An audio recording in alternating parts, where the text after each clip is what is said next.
guessing we're live now, though. Yeah, we're streaming. Test. Yep. Test. Okay, test. Do that again, Chuck. Test 1, 2, 3, 1, 2. Yeah. You and I are perfect. Okay.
It's time for North Dakota High School football. This live digital radio broadcast on the PSP network is brought to you by PNC National Bank, Subway, Hub International Insurance, The Medicine Shop, Bismarck State College, Bobcat of Mandan, Tires Plus, the Chuppy Chiropractic Clinic, Bismarck LASIK, and Planning Team Financial Advisors. Now, it's time for the countdown to kickoff on the PSP Network.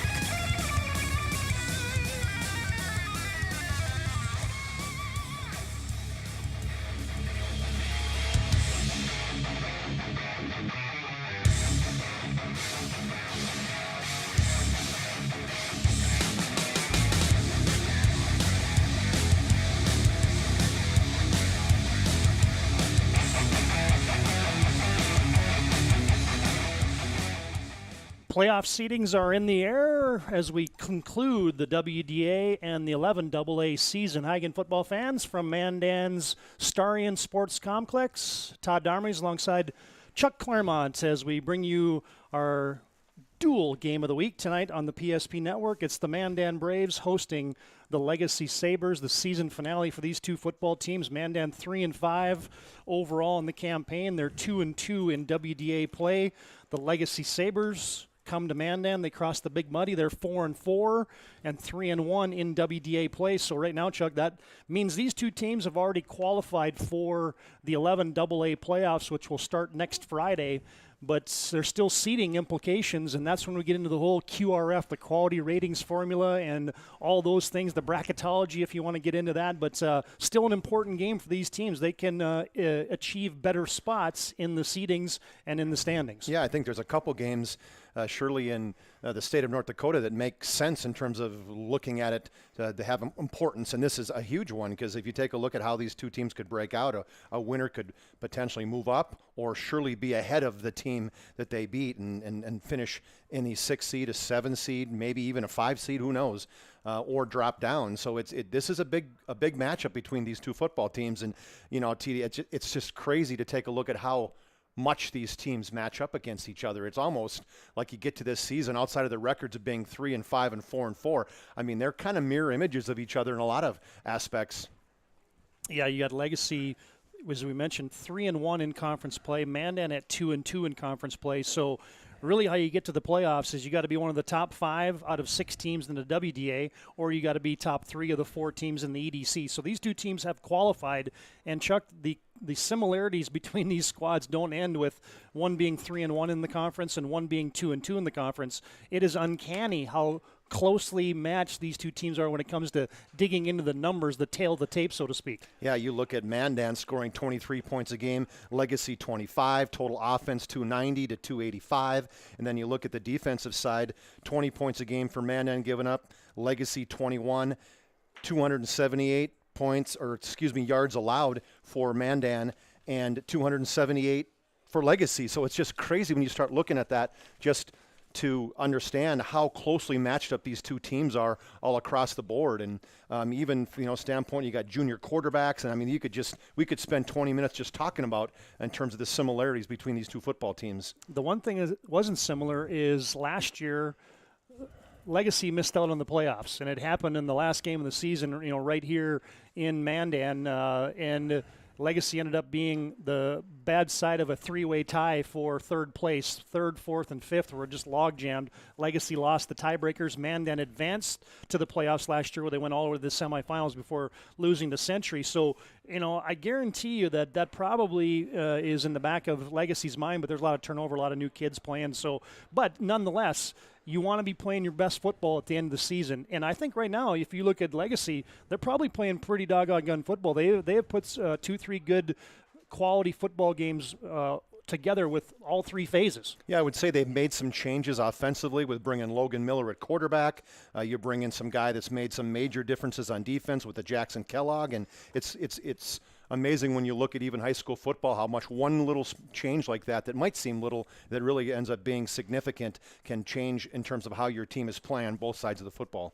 Hey, we got to introduce a new gentleman to our broadcast team on the PSP Network tonight. John Samuelson, manning the camera for us. So, hey, welcome, John, to the squad, as he'll be joining us for a few broadcasts here as we get into playoff football. As much more to come as we'll dig into this matchup. Mandan hosting the Legacy Sabres in this season finale to the 11AA season and the WDA campaign. When we come back, as our pregame rolls on from our PSP Network broadcast booth, we will dig into more of the matchup. We'll highlight a couple of the key participants tonight, player profiles for Mandan and Legacy. We'll dig into the BNC National Bank scoreboard and the other games we're tracking. Of course, there's a big game last night up in Williston that had playoff implications, and we'll set the stage for our upcoming schedule on the PSP Network. We'll do that and have more when we come back after this timeout on the PSP Network.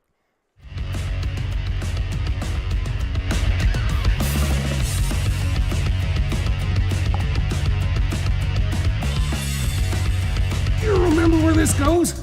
I don't know. Are you sure it was a clicking and not a zoom? I think your quash litter valve's stuck. Do you even have insurance? If we soak it, So it should be good. No matter how much you know or don't know about your vehicle, trust the experts at Tires Plus.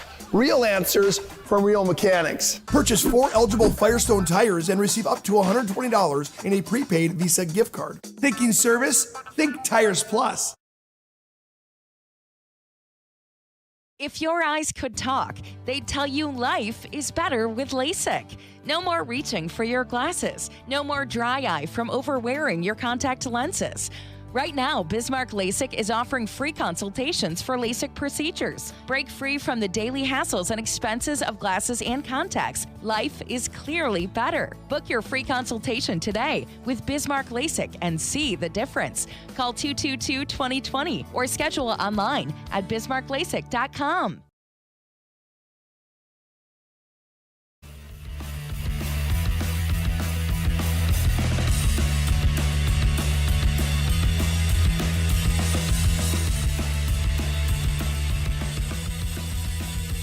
Todd Darmrys, Chuck Claremont back at Starion Sports Complex in Mandan as we're getting set for the Mandan Braves and the Legacy Sabres. Nice night for football, as I would classify this, Charlie, as playoff football weather right here, as it's a beautiful night in Mandan. Yeah, fall in North Dakota is a perfect time of the year. 45 degrees, just a light breeze come out of the southeast. I mean, we talk about just the beauty of this campus of Mandan. I wouldn't even call it campus. I guess it's a sports campus for the Mandan Braves, and ultimately you can almost see the Missouri River. Just a beautiful setting for the fans here, and it's a gorgeous night out. The fans, yep, there's some blankets they're selling out as you come in. So the Mandan Braves Booster Club likes that. They're making a little extra cash in that standpoint. But between hats and beanies, and but from football perspective, I know you, Todd, you and we played a lot in this weather, and 46 degrees is a perfect temperature to play football in. Yeah, indeed. And really not a factor from a wind standpoint. The flag is just kind of waffling, so it's about a 10-mile-an-hour wind, so it won't really impact the game. Cool but crisp, and I guarantee you one group that likes this, the guys in the trenches. They think this is the most ideal temperature-wise for a game of football. Yeah, because you're going to get there's no such thing as getting overheated necessarily when you're looking at this piece coming off. Obviously, you're going to have to stay hydrated no matter what the weather turns out to be. But the bottom line is it definitely helps from just in terms of your stamina because you're not overheated. Let's give you an update on that BNC National Bank scoreboard, and games we're tracking tonight. On that BNC National Bank scoreboard has Minot and Century. That's another game on the PSP network tonight, so we got a doubleheader for you. And then West Fargo at Shanley is the games tonight. And then, of course, last night a big win for the Bismarck Demons, as it was a win and get into the playoffs, and Bismarck High went up and picked up a big W over the Williston Coyotes. So Bismarck, looks like they, would be the 7 seed, but there's still some things that could shake out over the course of the evening where they could end up being the 8 seed, but that'll be more of that bracketology piece. But obviously, big games tonight, and then one more game tomorrow night, Fargo Davies and West Fargo Cheyenne in a matchup out east that, in a lot of respects, it looks like it doesn't mean anything, but again, it still has an impact on that QRF formula. So you just never know how that's all going to play out from a week-to-week basis. Hey, we have had discussions about this QRF formula, and just when you think you know what's going on, you don't know what's going on. And we've talked to head coaches, we've talked to athletic directors, and they're all going, we have no clue exactly what this means in terms of you win, you lose, who you beat, who you don't beat, how it all makes up. It's kind of like what you throw it in a hat and you come out with, oh, hey, by the way, you just gained a 0.1% point for losing last week or something crazy like that. So there's no guarantees the way this QRF is set up, whether you win or lose. Well, and the QRF and just the whole AA bracket in general, I think, has got the ire of most of the coaches in the WDA and the EDC, and I would expect there might be some tweaks to that as we go forward, as it is senior night in Mandan tonight as they're lining up, and we'll have a timeout here. When we come back, we'll dig into more of the matchup, the Mandan Braves hosting the Legacy Sabres. More after this break on the PSP Network. On the PSP Network is brought to you by BNC National Bank, Subway, Hub International Insurance, The Medicine Shop, Bismarck State College, Bobcat of Mandan, Tires Plus, Chuppy Chiropractic Clinic, Bismarck LASIK, and Planning Team Financial Advisors. Make sure to stay up to date with all things high school athletics at PSP.network. Make sure to like and follow PSP Network on all social media platforms. PSP Network, it's game day.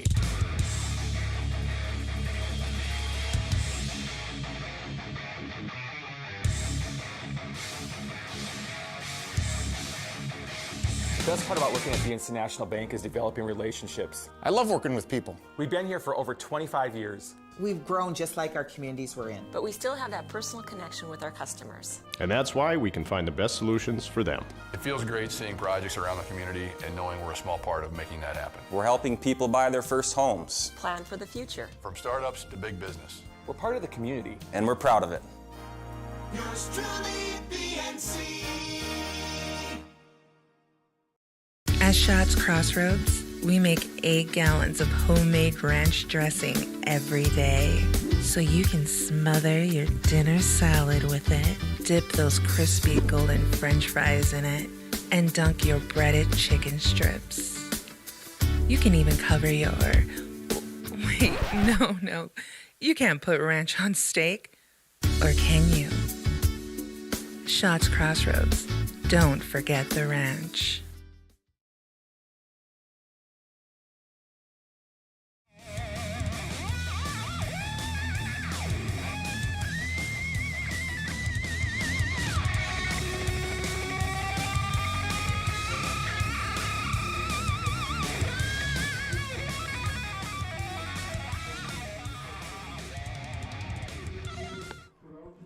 Back in Mandan, getting set for the Mandan Braves and the Legacy Sabres in tonight's Double-A season finale as we get set for playoff football in the 11 AA bracket. And Chuck, let's dig into more of the matchup and talk about some of the particulars here. As first off for the Mandan Braves, one of the kids that we wanted to highlight and talk about is Carson Jablonski. What a season this young man has had, and it comes in a lot of different ways, the way he's impacted football games for the Mandan Braves. Yeah, Carson Jablonski leading the West Region, 46 catches, 843 yards, so you're nearing the 20 yards per catch average with this young man, 5 touchdowns, and then you throw in what he's done from the kickoff perspective, where he is absolute lightning in a bottle. You cannot kick to this kid. He's got 2 touchdowns returned for 2 kickoffs returned for touchdowns, and every time he touches the football, he is a risk or has potential to go all the way. So he's just one of those kids that a gifted athlete, not to mention he plays free safety on the defensive side. So it's one of those kids that,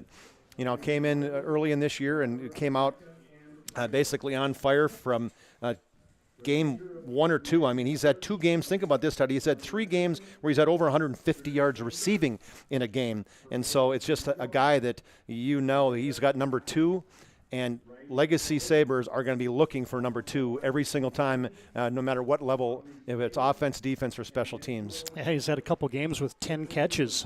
Against St. Mary's, he had 10 catches for 182 yards. Against Jamestown, had 12 catches for 184 yards, and that's just the part of the story. You mentioned the whole special teams thing, and so he's just had a fantastic campaign for the Mandan Braves, who, folks, all 5 of their losses by 7 points or less. So they're a team that has not found a way to finish football games in some respects. They could be sitting here at 7-2 or 7-1, and with a great football season at their hands. Not that they're playing bad, but this could be a whole different story for the Mandan Braves. Yeah, I think that's one of those keys we talk about, TD, is basically Mandan finishing football games where they've had leads going into, I think, 3 of those losses in the second half, and they ended up giving up the leads. Last week they were ahead of West Fargo 28-13, ended up losing. They were ahead of St. Mary's at halftime at a comfortable 2-touchdown lead, ended up losing to St. Mary's. And so it's a Mandan team that really, they got to come out and play 4 quarters worth of football, especially against a team as good as this Sabres team is, who is kind of the opposite. They've scored late in the games, came back against Minot. They had to score 22 points in the fourth quarter, literally, to beat Minot. So that's definitely a key that Mandan's got to play 4 strong quarters of football. Well, let's focus on one of the guys we wanted to profile, Chuck, for the Legacy Sabres, and it's a guy that's been sprinkled in the lineup throughout the season. He's gotten some rushes, but boy, they've kind of handed the reins of the offense over to Logan Miller the last couple weeks, and this has turned Legacy into a very dangerous and explosive offensive football team. Yeah, early in the season, they started the senior quarterback, Bryson Kelch, and I would say he didn't have he hasn't had a horrible season, TD. He's thrown for over 50%, almost 500 yards, and literally once they kind of got to game 3, game 4, they started mixing in Logan Miller and kind of appreciating not only what he can do throwing the football, similar numbers between Logan Miller and Bryson Kelch in terms of throwing the football. But in terms of a running aspect, that's where Logan Miller really comes alive. This kid is electric. Last week, he had 179 yards rushing and 3 touchdowns, throwing another 153 yards passing and 1 touchdown. So I think it's a kid who's just gradually getting better and better and better. And I think he started the last 4 games, or 2-2 in those games. But it just feels like the Legacy Sabre offense is starting to click a little more. And we all know that is when you got an offense that you're comfortable with, it makes your defense that much better. Well, indeed. And the one thing that it has done, too, is with Miller's running ability, you've also seen Carl Henry kind of come out of a shell. He had a couple good games early, but boy, lately with Miller running and Henry running, it's kind of been a dynamic 1-2 punch in that backfield for Legacy. Well, yeah, Miller's, as we talked about, he's got 414 yards rushing and 6 touchdowns, so he's absolutely a threat on the rushing side. But let's not rule out this Carl Henry. He's had just a tremendous season, Todd. Almost 500 yards rushing, 4 touchdowns. Great game last week against West Fargo. You talk about a 1-2 punch. Those 2 guys alone had 300 yards rushing and 4 touchdowns. So it is an absolute key that Mandan defense has got to stop the running of Logan Miller, Carl Henry, and then, hey, let's just throw in Weston Schneider, the senior, who also has 200 yards and 4 touchdowns in the season. And as we get to our keys of the game, Chuck, you just hit the nail on the head. Legacy likes to run it. Mandan has had a hard time stopping the run, so that's got to be number one key to the game. Yeah, I think you're absolutely right, Todd. And that defense of Mandan, they have struggled. They've given up some big yards to some individual players throughout the season. And when you look at their defense of 150 yards a game that they're giving up, it's something that they're gonna have to tighten up. And the big guys up front, and Locken, Gress, Bame, and Grubb, Grubb has been the constant, okay, throughout. He's an all-state defensive end. It's the other guys that really have to me, step up and give those linebackers in Palmer, Burr, and Peel time to kind of run through and flow through and not be blocked, and let those guys just run and be athletic. And I think the other key to the game, Chuck, is, hey, obviously you've got 2 high-powered offenses that are seemingly at the top of the heap here.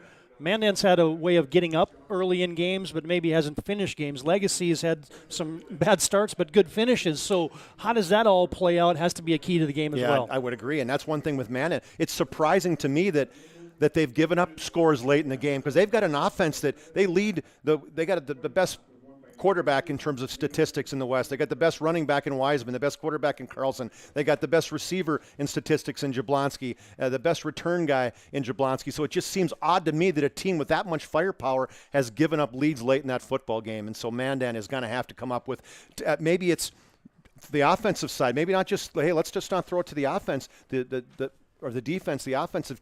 They got to be able to score points late in the game and continue to score, not just through a half or 3 quarters. Legacy won the toss. Check that, Mandan won the toss. They deferred, so Legacy will have the football first, as we will. I think Legacy won, and they're going to receive. Hey, that's unusual. Yeah, exactly. We've had so many teams deferring that.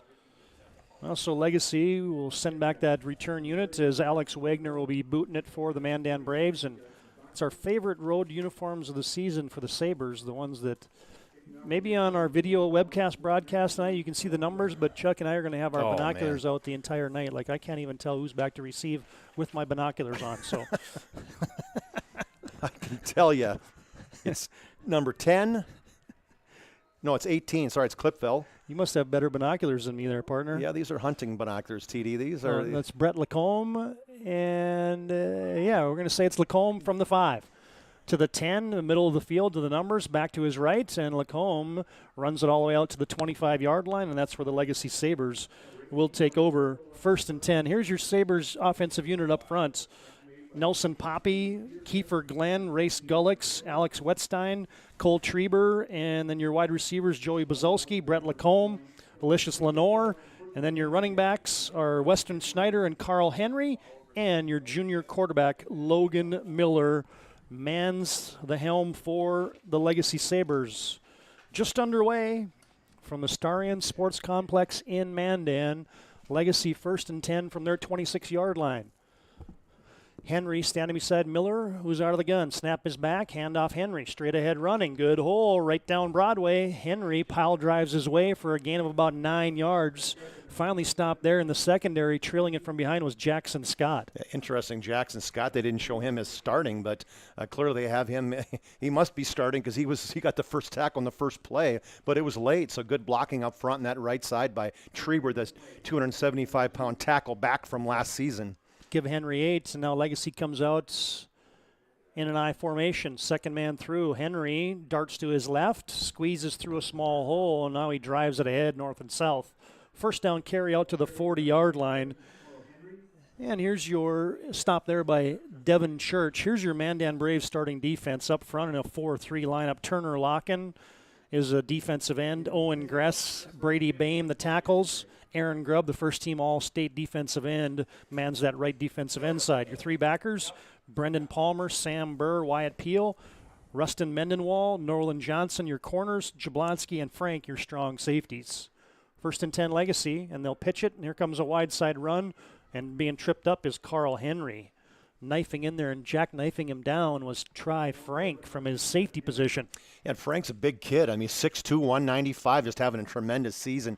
37 tackles. He came up field, forced Henry to cut inside, then went down low, tripped him up. But Henry kept his balance. TD did a good job of getting out, picking up some nice positive yardage, even though he was hitting the backfield.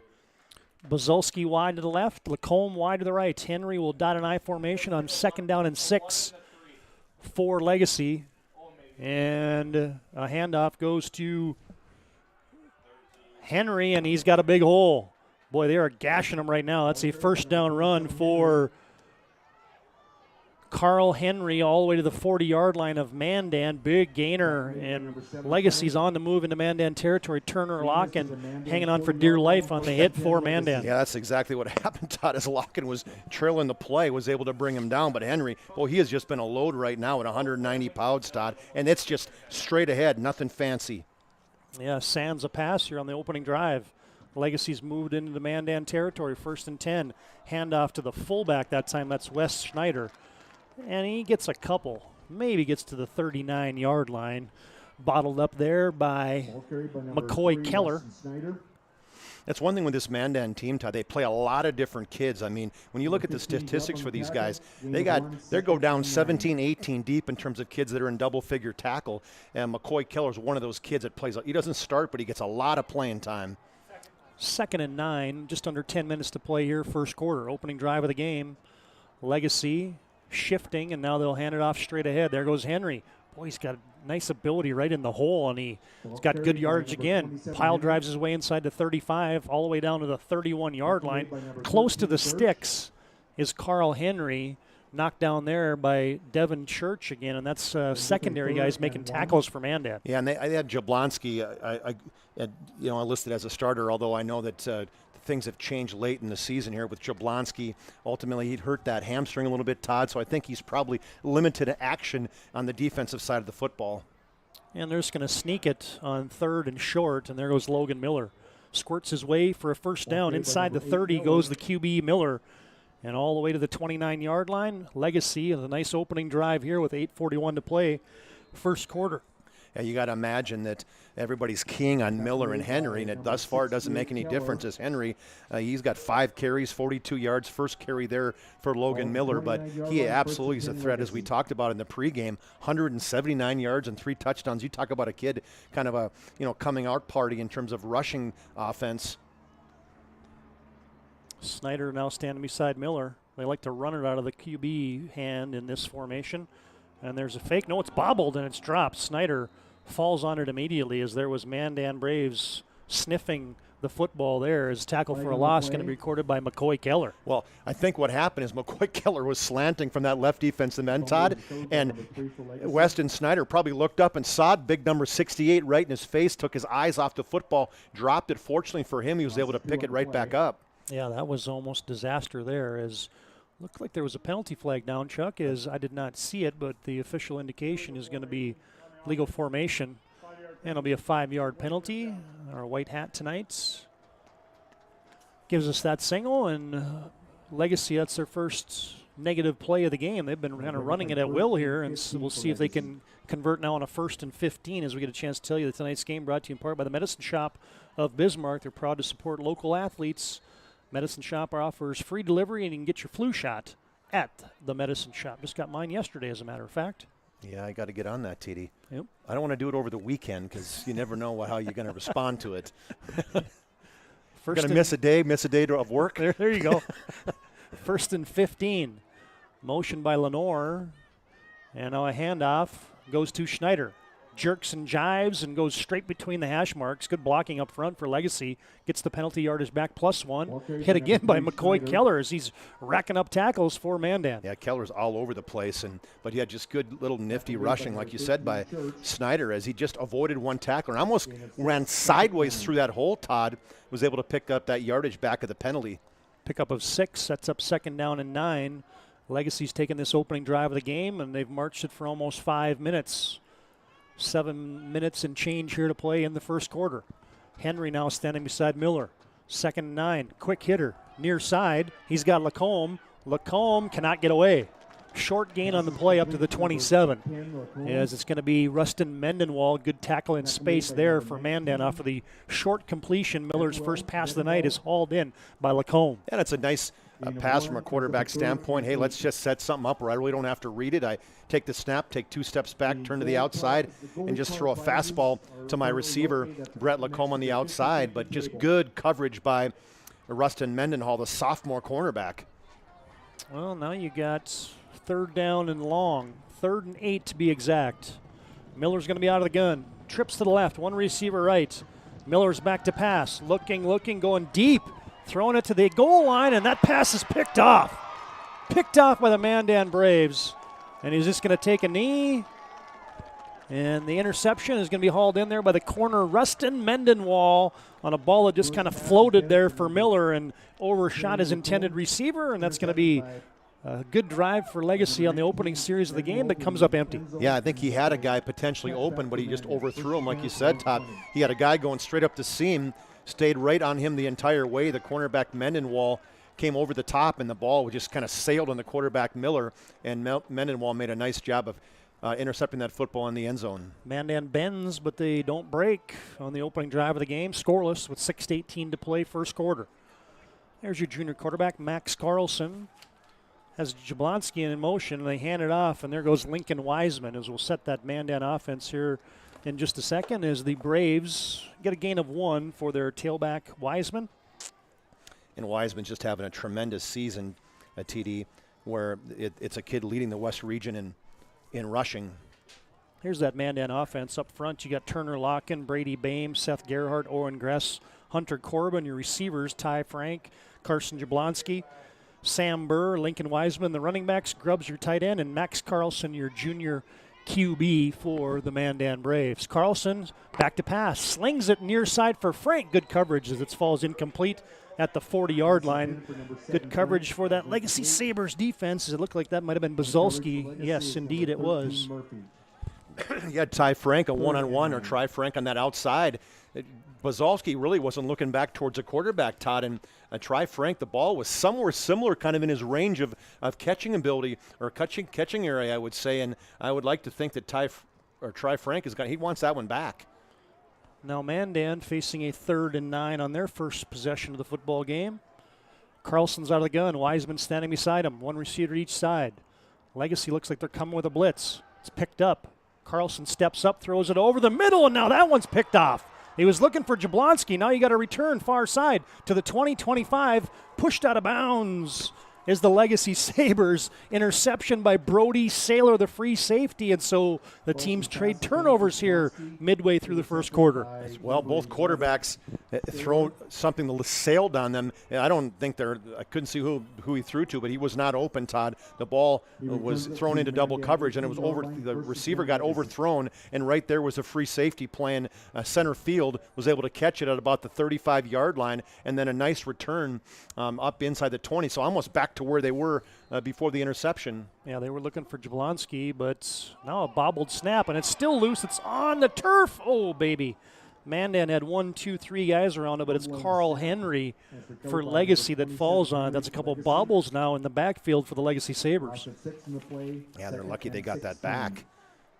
So, yeah, that last play got to the 27-yard line, Todd, before it got intercepted. So, actually, they gained 7 yards on that change of possession. Yeah, exactly. Is Legacy now 2nd down and 16 from the Mandan 24-yard line. Trips to the right. Snyder standing beside Miller in the gun. Miller, it's going to be a lead option, and Logan Miller doesn't get much. Maybe got to the 23, and he got hemmed in there by that interior of the Mandan Braves defensive line. Sets up 3rd down and long for the Sabres. And one thing if you're Legacy, you're running away from 15, Todd. Aaron Grubb he is just a man possessed. 55 tackles, 16 tackles for losses, 7 sacks on the play. If I'm running option, I'm going to find out where 15 is. I'm going the other side. 3rd and long. Miller's back to pass, looking left. He's flushed right on cue. Aaron Grubb with a big sack and a hit in the backfield. And they didn't listen to you, Chuck. No, they came from the back, or from the front side, actually. Grubb had switched sides. He was playing the left defensive end there and just absolutely went right around the right tackle in Cole Schreiber. And the quarterback, Logan Miller, had absolutely no time, TD. He just had to basically cover up the football and go down. A big 9-yard loss in the play. What do you do now? It'd be about a 48-yard field goal, and it's 4th and 23. Legacy's got the offense out there. Well, Byberg has a long, I think it was like 39 yards, but Mandan Braves come to life.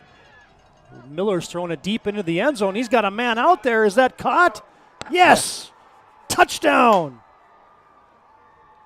Yeah, good luck telling me what it is, Todd. It was just a fly pattern. Brody Saylor with the touchdown for the Legacy Sabres. What do you do on 4th and 23? You go to the downs for 6.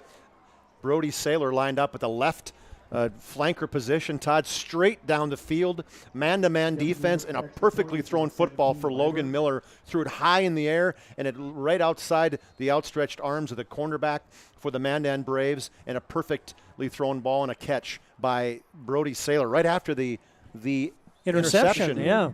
Well, he's an early candidate for your MVP of the game as Byberg tacks on the extra point, and we have a touchdown timeout.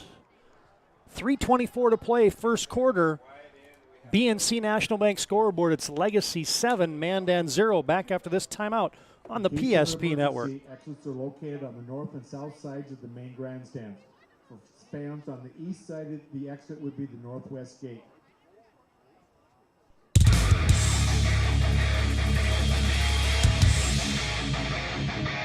Life is all about moments. Big moments.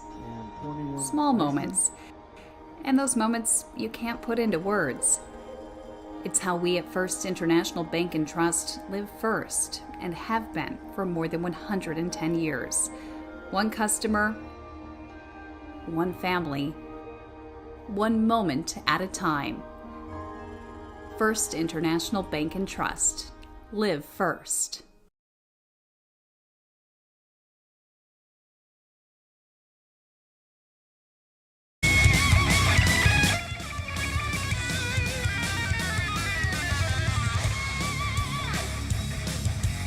Byberg sends the ensuing kickoff deep. Return there by Carson Jablonski. Skips through a tackle to 25, 35, 40. All the way out to the 45-yard line goes Carson Jablonski. And that's right on cue for him as well. As you know, the other thing about Jablonski, Chuck, is he's been dinged up a little bit. He's been, his upper thigh, I'll call it, and the hamstring area has been tight on him. It will come and go during games, but he looked pretty good right there. Well, you just can't kick to him. If you're going to kick it, you better be in the end zone. And he got at that 5-yard line, another 40-yard return for Jablonski. And it's just, he is such a weapon. There comes Mandan. Good field position on their second opportunity of the night. Carlson will send twins to the left, one receiver, twins to the right, beg your pardon, one receiver to the left. And a handoff goes to Wiseman, angling left, and he drives his way into Legacy territory. Lincoln Wiseman to the Legacy 49-yard line. Here's that Sabres defense. As your defensive ends in his 3-4 are Vegas George and Kiefer Glenn. Your Norros is Landon LeBeau. 4 linebackers, Jackson Kellogg, Ethan Mitchell, Wyatt Rohr, and Weston Schneider. Your corners are Joey Bazolski and Shaden Auk. And your safeties, Brody Saylor and Ty Morris. Gain of 6 on first down for Wiseman. Sets up second down and 4. Motion by Burr, handoff Wiseman, 1 cut. North and south running for Lincoln Wiseman, and he's got a first down. Gets inside the 45 to the 44.5, and that'll move the sticks for the Mandan Braves, their first down of the game. Vegas George making the stop, but like you said, Todd, not before he makes a first down, and Wiseman he runs real hard, 170 pounds, just kind of a scat back, but quick to hit the hole. Mandan with 2:18 to play here in the first quarter, down by 7, has it 1st and 10 from the Legacy 44-yard line. Snap is back. Carlson standing tall in the pocket. Deep down the near sideline looking for Frank. Little back shoulder throw. What a grab. 25-yard line. He grabbed it. Slung out of bounds at the 22-yard line. And that's a good pitch and catch right there. 23 yards. Carlson to try Frank. Yeah, you had Owen. Hosick was right there, but that's that play, Todd, we talked about in that first possession where Frank wants it back. And, hey, it's nice to get a mulligan so quickly because the ball was thrown the back shoulder just as you talked about, and Frank whiffed on it while he was making that one for sure. So great catch, 23 yards to Frank. Nearing the red zone are the Mandan Braves. They motion Burr again, and we get a timeout on the field. Hub International brings you this timeout. Call Hub for all your personal and business insurance needs. We break. 2:06 to play. First quarter. BNC National Bank scoreboard. It's Legacy 7 and Mandan 0. We're back on the PSP Network after this timeout.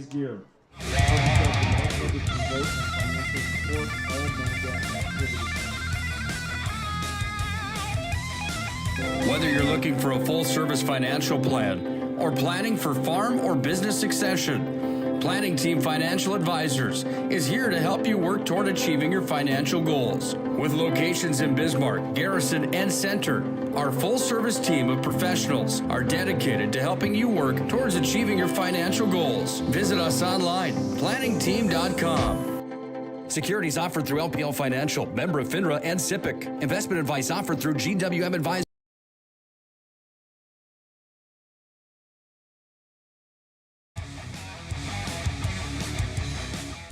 Handoff Lincoln Wiseman as we come back into live action from the Starion Sports Complex. Under 2 minutes to play now in the first quarter. Legacy on top 7-0. Wiseman no gain on that first down rush for the Mandan Braves. Ethan Mitchell on the stop. Jablonski wide to the left. Burr, Frank wide to the right. Second down and 10 from the 22-yard line of Legacy for the Braves. Carlson, quick hitter. Deep down the near sideline looking for Jablonski off his outstretched hands. Falls incomplete at the short pylon there. And it'll be 3rd and 10 for the Braves. Good defense by Joey Jablonski. The senior cornerback was all over Joey Bazolski was all over Carson Jablonski. Too many skis Lots there, of man. skis going on right there, right? Ski with a Y versus ski with an I. Hey, tonight's game brought to you in part by Chuppy Clinic, where they offer more than just basic adjustments of the spine. Find them online at chuppy.com. Big play here early on in the game, 3rd and 10 for the Braves. Can they convert deep in Legacy territory? Handoff goes to Wiseman. Nice cut. Runs to the 20, to the 15, and he's going to be close to first down yardage. 3rd and 10. Mandan pulls a little change up there. Everybody thought they were going to run or pass it, and they ran it. And Bazolski with a stick, but it's going to be a 9-yard gain, sets up 4th and short. I got a feeling, Todd, when that happens, as a coach, Todd Sheldon is saying, you know what, hey, we're going to go for it. At this point in time, we're going to get it's a 4-down territory, so we got 2 downs to get 10 yards. All right, here we go. Legacy going to crowd that line of scrimmage. Mandan on 4th and 1. Motion by Jablonski, and it's going to be a handoff. Wiseman, wide side run, and he's got a seam. He's to the 10. He's to the 5. Touchdown! Lincoln Wiseman gets Mandan within a point. And what great blocking up front, TD. Hunter Corbin, that sophomore right tackle, did a great job hooking the defensive tackle for the Sabres. And when they had 3 guys blitzing in every gap in the middle, thinking there was going to be a straight-ahead handoff, and give Lincoln Wiseman credit. He did a great job bouncing it outside, and once he got outside the tackles, there was nobody catching him as he raced to the pylon. Burgum will come on to attempt the extra point for the Mandan Braves, looking to tie this football game up. Check that. No, it's not Burgum. It's Alex Wagner. They split the duty, sometimes kicking. Wagner's kick sails through. And the kick is good. And Mandan, late in the first half, ties the football game up at 7. We'll keep it right here. Tied at 7 on your BNC National Bank scoreboard. And we can tell you that BNC National Bank has financial solutions for your life and business. Customers focused, community driven, the bank for business people. BNC National Bank 7-7 here late in the first quarter. And an impressive drive there, Chuck, for the Mandan Braves. Yeah, and set up by that 40-yard kick return by Carson Jablonski. And then you had another big play in the 23-yard back shoulder throw to try Frank, and just great running by Lincoln Wiseman. So you had the returns, the quarterback throw, the catches, as well as the run. So this is the Mandan offense that we kind of we highlighted before this football game, just right down the field, 55 yards for that touchdown. Tonight's game also brought to you in part by Tires Plus. When you're shopping for tires, shop Tires Plus. Visit them online at TiresPlusND.com. Clipfell and Clipfell back deep to receive for the Legacy Sabres. Yes, they're twins. Wagner puts it on a tee. Low line driving kick, fielded at the 10. This is Jackson Clipfell to the 15, to the 20. Got a seam to the 25, sprinting to the 30, and a good return there for Jackson Clipfell to the 36-yard line. Check that. It was Carter Clipfell. I thought it was the other one, but... Good baseball players. They played in that Good Governor team TD over the summer, and they weren't playing football last year. Told their dad, hey, we want to go out for football. And Kevin Clipfell, their father, played on the state championship team for the Bismarck Demons back in 1984.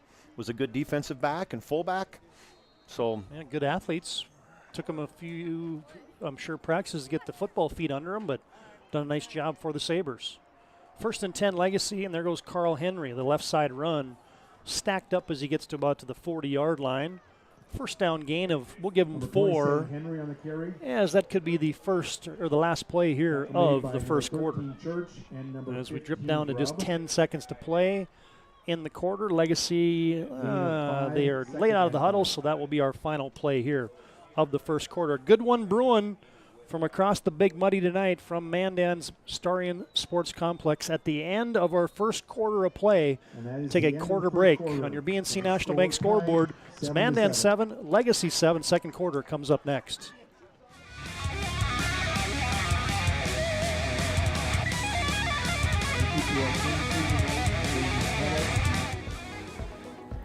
Carson, timeout. Who calls a timeout in this game? Me, I'm icing the kicker. Really? It'll give us more time to talk about First Western Bank and Trust.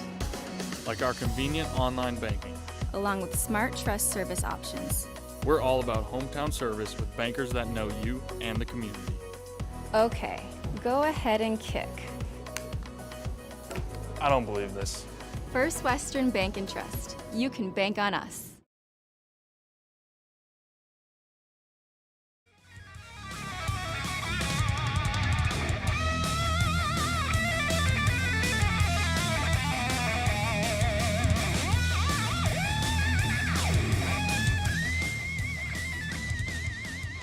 As we get set for our second quarter of play, I can tell you that tonight's postgame show will be brought to you by the Planning Team Financial Advisors.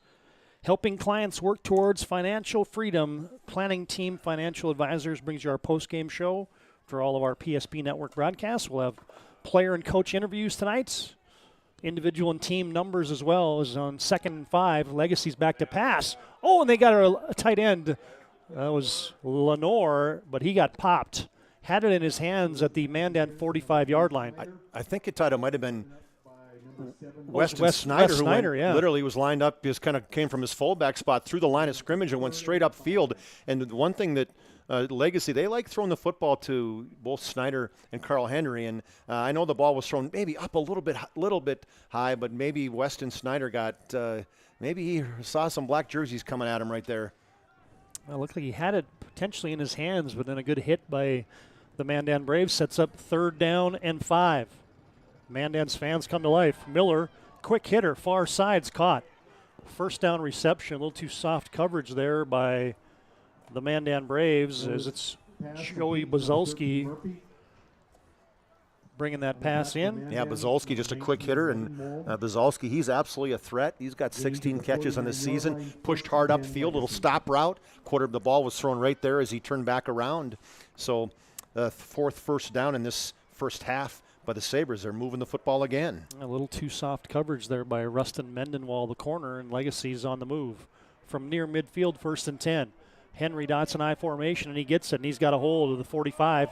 Darts out to the 40. Can he get to the corner? He does. 35-30, twisting through a tackle, and he's pushed out of bounds finally at the 23-yard line, stopped by Nolan Johnson, the corner. That's a big gainer, and Carl Henry's getting big chunks of yardage. Yeah, Carl Henry bounces outside, and another great reach block by this time the left tackle, and Nolan Poppy allowed Henry to pop outside. Then he ran through a couple arm tackles of the Mandan Braves and got deep in the territory. TD, that was a nice pickup of 24 yards.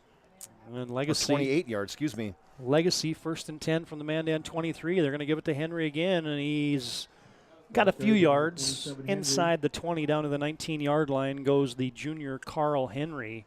Give him 4 on 1st down as he is snipered down there by Turner Locken. Yeah, Locken tripped him up in that backfield. Look, Locken wanted him to be able to grab a hold of him, Todd, and get a little tackle for loss, but instead was able to trip him up. But just, boy, so far, Carl Henry, he's really shown he's got great vision. He's got great balance. I mean, he's just an absolute horse to bring down. 1st and 10. Check that. 2nd and 6 for Legacy. And they motion Snyder back to pass as Miller flushed out of the pocket. Can he get away? No. That's going to be a loss. Dragging him down was the aforementioned Turner Locken. That's a TFL.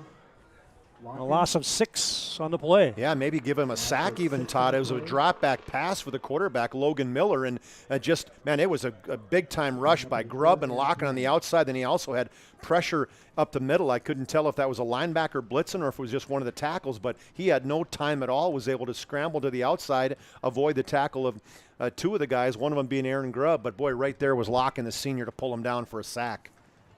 Well, thus far, outside of that touchdown pass that Miller had, he hasn't had much time to throw. Nope. 3rd and long, 3rd and 10. Miller, that time he's got time. He looks over the middle, and that's a touchdown, a strike to Wyatt Kraft. A little post route, middle of the field, and that's 4 touchdowns on the season for Kraft, Chuck. 7 receptions, 4 touchdowns. All he does is catch touchdowns. Well, they're not finding number 4, and when he's open, because you're right, Todd, that's pretty good percentage, 4 of 7 on the season. And that was absolutely right. Busted upfield, about 15 yards in, went straight to the middle of the field, and the quarterback threw a strike. I mean, he was wide open. There had to be a missed coverage. Byberg on for the extra point, swings that right leg through, and he converts. And just like that, the Legacy Sabres have a touchdown lead, and we break. BNC National Bank scoreboard, it's Legacy 14, Mandan 7, with 9:51 to play in the second quarter. We're back after this timeout on the PSP Network.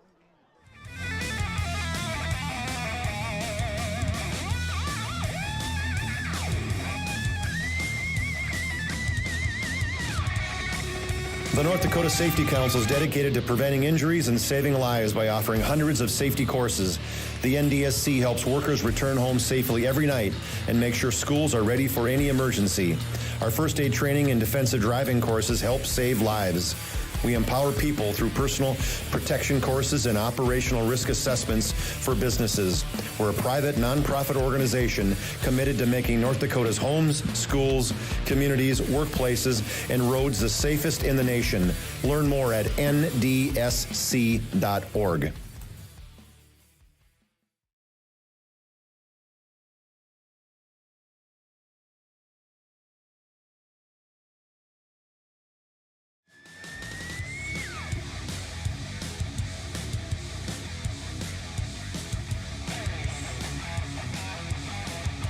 Our ensuing kickoff is popped into the end zone. Almost went out of bounds, but sailed into the black of the end zone here at the Starion Sports Complex, and that's where Mandan will take over. And Legacy, a couple touchdowns here in the first half, have staked themselves to a 7-point lead over the homestanding Braves. 7 plays, 2 minutes and 36 seconds, went 64 yards, a couple first downs. Mandan out of the gun, motion by Jablonski, and a handoff goes to Wiseman. Ooh, big hole. And he's still on his feet. He's rumbling and stumbling to the 30, 35, 40-yard line goes Lincoln Wiseman. Give him 20 yards in a hurry for the Mandan Braves. Lincoln Wiseman, between Lincoln Wiseman and Carl Henry, they're having days on both sides of the football. Big 20-yard gain to kind of burst out there, Todd. I mean, Lincoln, he's showing why he's the leading rusher in the West region. Yeah, exactly. He's got good balance, had some good leverage right there. Did the junior. Talented junior class for these Mandan Braves, I tell you what. Filled a few spots for next year, and they will be loaded. Mandan, quick hitter. They get it to Jablonski. He's got a couple blockers, and he's got the sideline into Legacy territory, finally twisted out of bounds. And that's just getting a playmaker, the football in space, twisted out by the free safety, Brody Saylor, but that's Jablonski making his presence felt here in the first half. Yeah, wide receiver screen, like you said, Todd. Get it to your playmakers, and Jablonski gets the football right at the line of scrimmage, and the old run after catch was big time for him. But you got to give credit to Ty Frank and Palmer on the outside blocking. Yeah, indeed. Mandan quickly into Legacy territory, and they'll hand it off. There goes Wiseman, and not much there that time as puts his head down and submarines his way to the 40-yard line. Give them 2. And we got 9 minutes to play here in the first half. Reminder after the game, we'll have our player of the game brought to you by Sport Clips. We'll bring you the MVP of this matchup. They're located on South 3rd Street in Bismarck, and they're the home to the MVP haircut experience. Sport Clips brings you tonight's game MVP. Mandan down by 7. They've marched it to the Legacy 40-yard line. Palmer in motion, Twins left. Back to pass Carlson, going deep, looking for Frank. He's got it. What a grab. 15, 10, 5, touchdown. He went up and got it. Bazolski tried to high point it, Todd, stepped in front of it. He thought he had himself an interception. As a matter of fact, I think he thought he had a pick 6. Instead, Frank went over the top of him, grabbed the ball out of his hands basically, and turned at the 15-yard line and went into the end zone untouched. I looked back at Bazolski. He was standing there at the 20-yard line with his 2 hands on his head saying, I can't believe I just missed that one. The universal sign for what just happened? Yep. Mandan within a point of tying it up. They send on Wagner for the extra point. Snap back, kick up, and it is good. And just like that, points are flowing tonight on our BNC National Bank scoreboard. 14 apiece here in the second quarter with 8:31 to play. And we're back after this timeout on the PSP Network.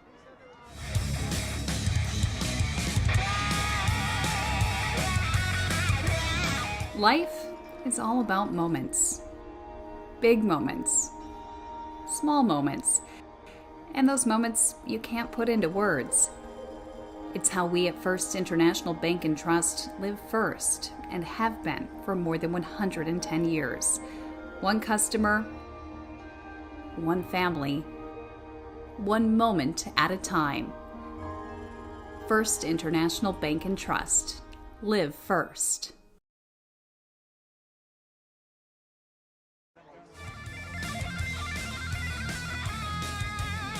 For Mandan will be number 91, Wagner. Well, 28 points on the scoreboard here in a hurry. Still got 8:30 to play here in the first half. Wagner back to kick off. Clipfell back deep to receive. Carter Clipfell at the 15-yard line. Got a seam at the 15, 20, and there he goes to the 30, to the 40, and a foot race out to the 46-yard line for Jackson Clipfell this time. I'll get him straight at some point in time, Chuck. I'm just interchanging Carter and Jackson, but just Jackson that time. Right? Yeah, exactly. Good point. I'll take your advice. They might not like it, but Mom and Dad probably don't care. Yeah, one or the other, right? Well, the offenses are in high gear right now, partner. I don't know if either defensive coach is going to be too happy with these happenings here in the first half. Speaking of last week, we hardly had any offense at all, Todd, and now we come to this. Back to pass. Miller drops it into the flat. He's got Wes Schneider. Gets it right out to midfield. Pass complete, number 3 Schneider. Little dump off to his back out of the backfield in the flats. Give him 5 on first down. Productive play with 8 minutes and counting to play in the first half. Tied at 14 on your BNC Bank scoreboard. Legacy will have twins left. Tight end to the right. Carl Henry dots an I formation. And they'll hand it off to Henry. And he's got a first down as he gashes that Mandan defense. Then he runs it into Mandan's 43-yard line. The yardage piling up here is tackle made there by Brendan Palmer. Thank you. Palmer was one that was right there, that outside linebacker for Mandan. But yeah, these two teams offensively, that whether it's rushing the football, both Henry and Wiseman for the rushers, and then the quarterbacks are throwing the football well, it is an offensive firepower on both sides. Handoff Snyder. This time he is pushed backwards at the beginning. Fights his way ahead for a yard. That was a pretty good push there by the nose guard for the Mandan Braves. Brady Bame just pushed the pile back for a second there, and then Mandan good flow to bottle that play up. Yeah, they got some big guys, some strength in the middle, Todd, for Mandan. And, I mean, they go 245, 270, 255, and 235. And both Bame and Gress in the middle, they are just big, strong kids. But, boy, give credit to the Legacy Sabres offensive line. They really are owning that offensive line thus far, the point of contact. 2nd and 9 for Legacy, and another handoff and a steady dose of Carl Henry. Ball carried by number 27, good strength there by Henry as he got hit at about the 40, and he carried the pile out to the 37-yard line. Tackle made by 13. Give him about 4, maybe 5 yards. Sets up third down and manageable now for Legacy. And you're just not bringing this guy down on first hit, Todd. He is yet to be kind of a one-man guy bringing him down. It takes 2 Mandan Braves. It just shows the strength of Carl Henry. Well, we really haven't had a need for a punter yet. I doubt that we're going to see one here, even if Legacy on 3rd and 5 is unable to pick up this first down. Trips left, 1 receiver right. Miller's back to pass. Near side, chucks it. Hit immediately, but it's caught. What a grab. Miller's pass I think they're going to be short. Is caught by Wyatt Kraft. Nice grab as he was hit instantaneously, but it's going to be a yard short of a first down. Yeah, Mendenwall was right there. Todd, cornerback, playing kind of the outside zone on that piece, but a good throw and catch. But boy, I just like this Mendenwall, this sophomore kid, Todd. I've done like 3 or 4 Mandan games, and he has just had tremendous games. 21 tackles in the season, and he's 6'1", 170 strong kid. Legacy on 4th and 1, and they'll hand it off to Carl Henry. And before we get started, we maybe had a false start there. Good ball. False start on Yep. the Oh. We just can't have that. Yeah, 4th and 1 now turns into a 4th and 6, and it got exponentially harder for Legacy. 4th and 6 for Legacy. And now what do you do? Yeah, from the 39-yard line, you're in plus territory still, so Legacy had the big jumbo formation in there with a couple extra tight ends. Now they'll bring Wyatt Kraft in. Lacombe will run the play in. Snyder will be standing beside Logan Miller. Just 5 to snap it for Legacy, and they're going to burn a timeout. A Hub International Insurance timeout on the field. Contact your local Hub agents, Leif Olson and Josh Cattell, for your personal insurance needs. Now we'll just keep this right here, Chuck, as I want to get this 4th down play. Make sure we get that baby on the air with 5:10 to play in the first half. 14-14 on your BNC National Bank scoreboard. We get a chance to tell you that tonight's game brought to you in part by Chuppy Clinic. They're concerned about the overall health and wellness of their patients, and they offer care and services to meet the greater demands of your current health needs. Find them online at chuppy.com. Reminder, our upcoming PSP schedule looks like this. We'll be on the air Saturday for 9-man playoff football from New Salem, home of the Holsteins. New Salem Almont hosting the Wildfire from Mott Regent, New England. You can catch that one at 2 p.m. with a 1:40 p.m. pregame. Chuck and Scott will have the call in that one. We'll also have Hazen and Minot Ryan at 6 p.m. on Saturday in a 11A football matchup in the playoffs. Then volleyball next Tuesday with Century hosting Bismarck High. Here we go, 4th and 6. Legacy's going to go for it. Miller double pumping, throwing it into the flat, and he's got a guy wide open. Mandan just completely lost him. And the pass is hauled in Miller's pass complete by Joey Buzolski. Yeah, I don't even know you call a tackle ultimately because Buzolski came way back on the play. It just smart play by the wide receiver as a quarterback was looking down there, actually in the middle. This was a second or third option. Looked over to the side. I think he was shocked that Buzolski was that wide open. Yeah, he went through his progressions and found a wide open receiver to his right. Handoff, Carl Henry. Good job setting the edge there by the Mandan Braves. Henry has to just keep it inside the tackles. It's a positive game. Henry. Line of scrimmage was the 31. Henry powers his way down to the 28-yard line. Stick there made by Sam Byrne, a tag team tackle by Wyatt Peel. And Henry continues to make his presence felt. I mean, even when he's hit at the line of scrimmage, Todd, he just kind of bowls his way forward. He's going to be at 100 yards at the half if they don't stop him here. And they'll toss it to him. Wide side, there goes Henry. Sheds one tackle. Down the sideline he goes, makes another man miss. What a run. Ho-ho. Carl Henry, just as you said, Chuck, making his presence felt. Got tangled up at the end of that run there. Hopefully he's okay as he's slow to get up. Yeah, Peel brought him down kind of awkwardly as I was going to call Carl Crazy Legs Henry because you kind of saw as he was kind of kicking those legs up and kind of juke and cut back inside, and then it looked like he was going to try to cut again. And when he did, Wyatt Peel, the sophomore linebacker, pulled him down, like you said, awkwardly, and he's down on the ground right now. Yeah, and while we have a chance, we'll have an injury timeout.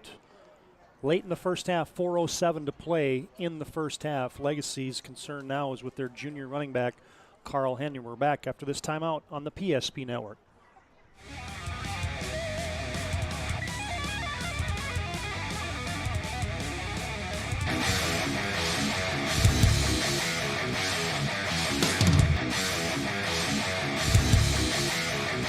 Comes back away down to Oproot, and Oproot sends it forward to Luck. Luck's got a 2-on-1 into the zone. Luck dropped it back. Morellington shoots. He scores! Oh, what a twisted wrister from Morelli. He made no doubt about it. Short-handed goal for the Magi. They lead 2-0.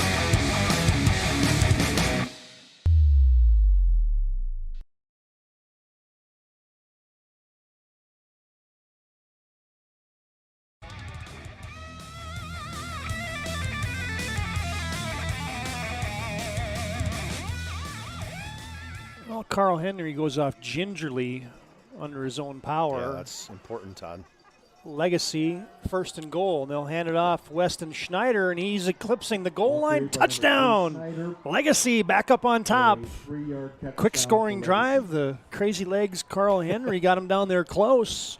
Weston Schneider tacks it on. Yeah, from 3 yards in. A handoff, second back through. Weston Schneider turned into a fullback normally, but this time he turned into a tailback and went right over Kiefer Glenn and Nelson Poppy. Good drive and pushed by that front line of the Sabres. Extra point tacked on by Byberg for the Legacy Sabres. And Legacy increases their lead to a touchdown, 21-20 on your BNC National Bank scoreboard with 3:50 and counting to play in the first half.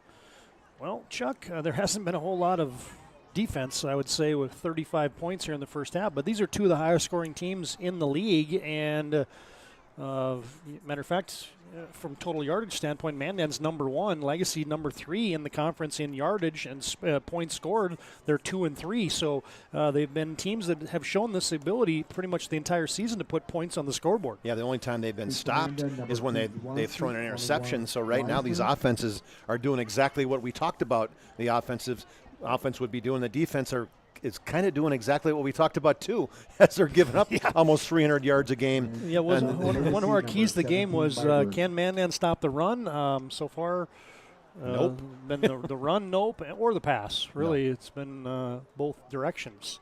This is usually when Carson Jablonski will answer with about a 95-yard touchdown return on the kickoff. Deep end-over-end kick by Byberg, and then Jablonski fields it at the 5. To the 10, 15. Oh, big hit in space. The kick is returned by number 2, Jablonski. Tackle made by number 31, Jackson Clipfell. Yeah, Jackson Clipfell. Jackson He came in yeah. and, boy, made a big hit on Jablonski before he could cut back against that one. So Jablonski was just saying, hey, I got a chance here. Every time he touches the football, I think he's going to go. But Clipfell answered the bell. Mandan takes over from their own 17-yard line. 3:45 to play in the first half. Max Carlson out of the gun. Motions Palmer. Handoff Wiseman. They seal off the front side. Wiseman cuts it back, and oh boy, what a run. He just bulldozed his way through about 10 Legacy defenders and Lincoln Wiseman all the way out to the 36-yard line. Finally knocked down there by Shaden Auk. And he just ran through arm tackles, Todd. It should have been stopped at the line of scrimmage, but they tried to tackle him up high. And Wiseman shown at 170 and 5'9". He has a low center of gravity, and you are not going to bring him down with an arm tackle. 14 big yards on that carry. Couple tight ends in the formation. Mandan will motion Jablonski from right to left. And Carlson hands it off Wiseman, tries a weak side run, and he carries a couple tacklers out near the 40-yard line to the 39. And he's hemmed in there by Jackson Kellogg. Kellogg's been one of those guys. Early in the season, we did Legacy's first game of the season, Chuck.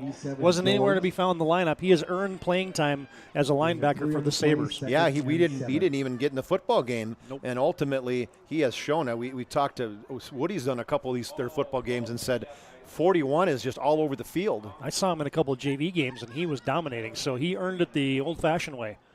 Get her done in the JV and get some time at the varsity level. Quick hitter to Jablonski, and this time Legacy did not fool, the Mandan Braves did not fool the Legacy Sabres that time, as in space Joey Bazalski with a tackle for a loss on the hard-to-bring-down Carson Jablonski. Yeah, he read that one all the way, came right up, so when Jablonski caught it, he didn't have any time at all to make a move, so good play by Joey Bazalski, as he's probably hurting a little bit, TD, from that last possession where Tri Frank got that touchdown over him. Yeah, exactly.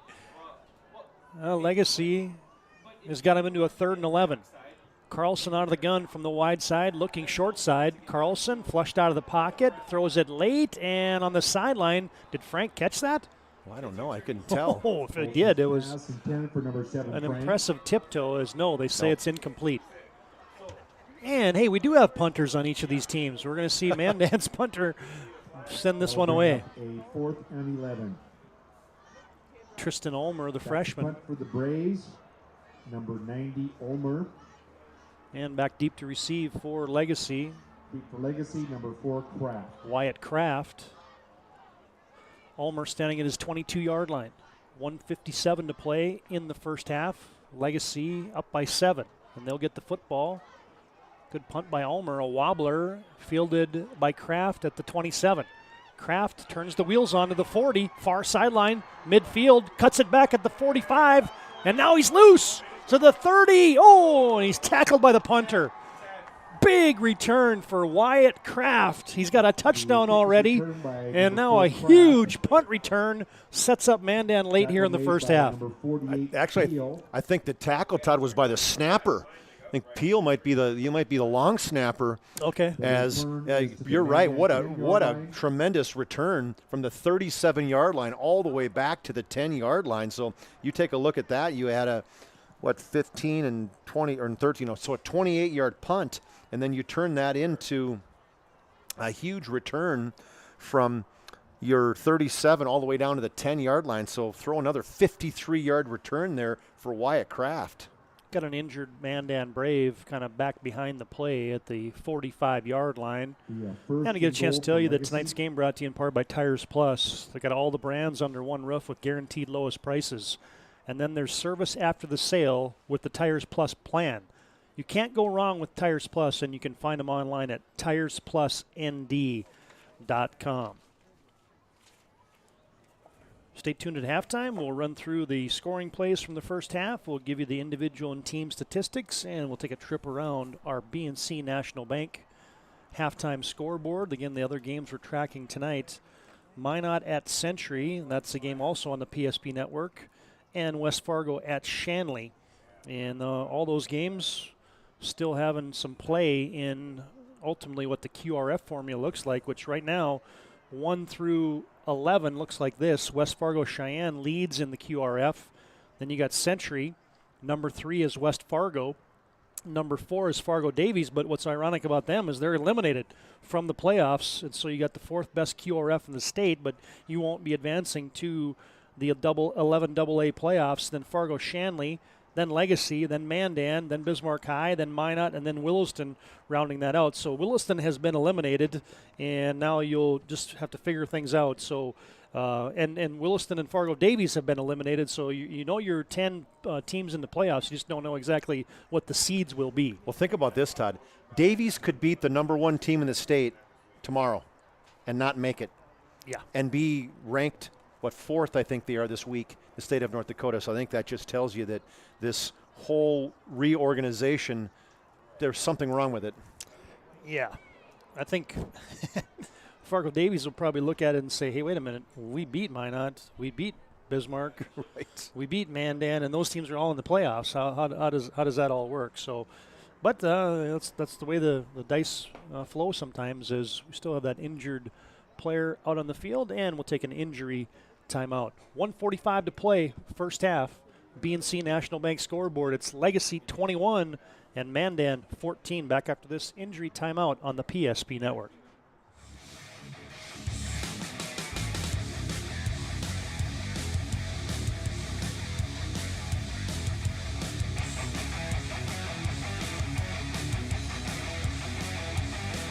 Whether you're looking for a full-service financial plan or planning for farm or business succession, Planning Team Financial Advisors is here to help you work toward achieving your financial goals. With locations in Bismarck, Garrison, and Center, our full-service team of professionals are dedicated to helping you work towards achieving your financial goals. Visit us online, planningteam.com.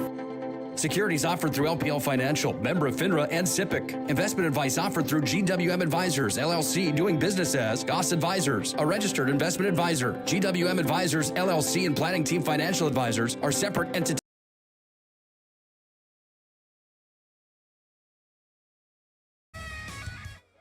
Back in action, and just like that, Legacy gonna hand it off, and Weston Snyder hits pay dirt again. The Sabres operating on all kinds of efficiency here offensively in the first half. Snyder again, and Legacy increases their lead. Yeah, Snyder takes that handoff.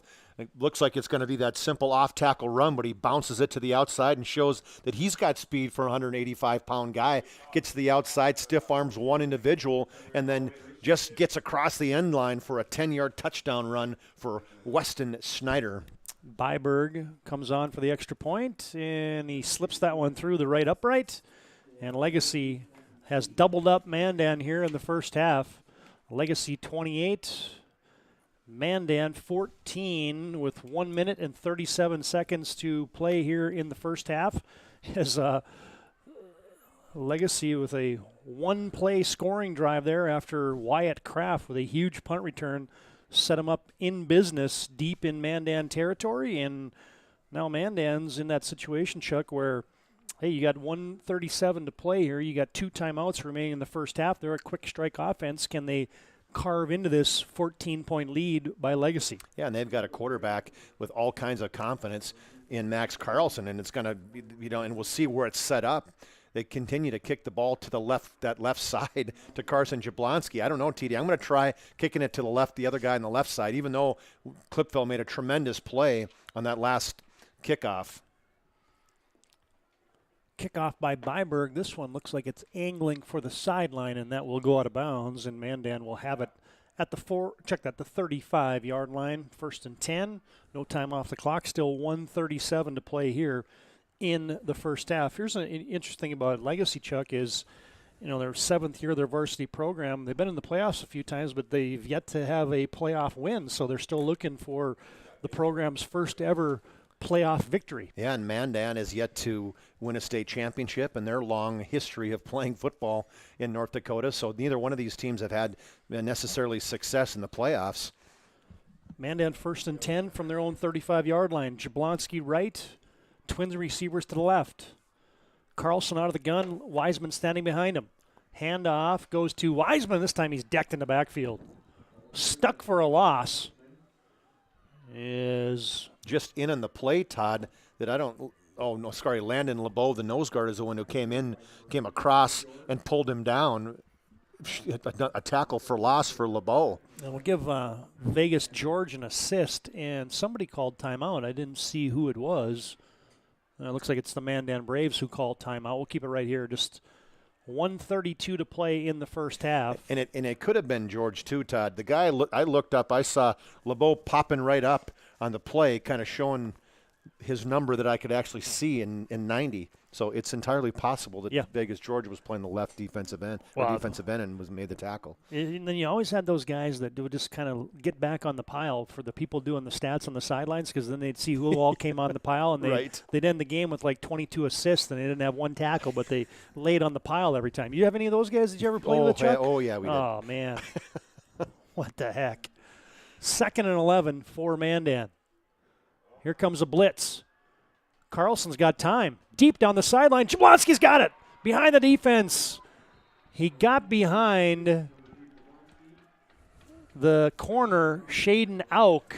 And Jablonski, boy, he doesn't need much space, and he's a burner, and that's a big hitter for Mandan. Well, when you're going to blitz and you're going to leave your guy on an island, Shaden Auk, against one of the best receivers in the state of North Dakota, surely one of the fastest as well, that's a tall task to ask for. So either you're going to get in the face of the quarterback, but that blitz did not work. They had all kinds of time, or Carlson did, and hit an absolute strike. Yeah, good pickup there by the Braves offensive line.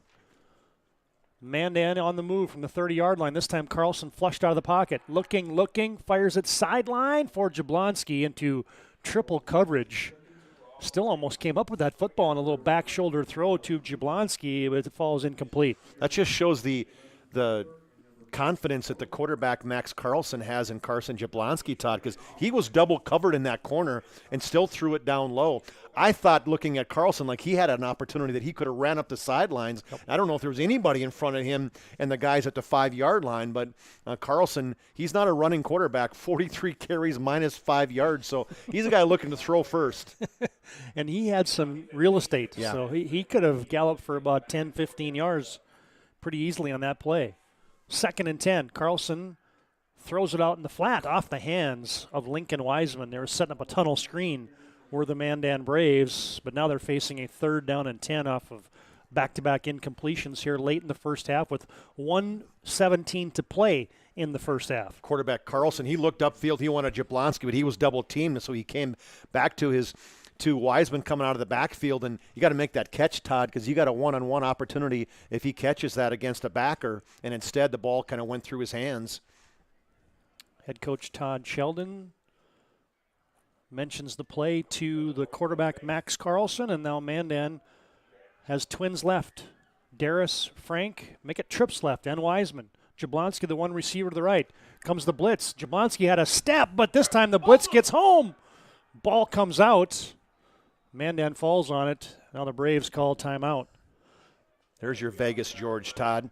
As Vegas George came in, and just no time, that same blitz package before that didn't get to quarterback Max Carlson. This time they did.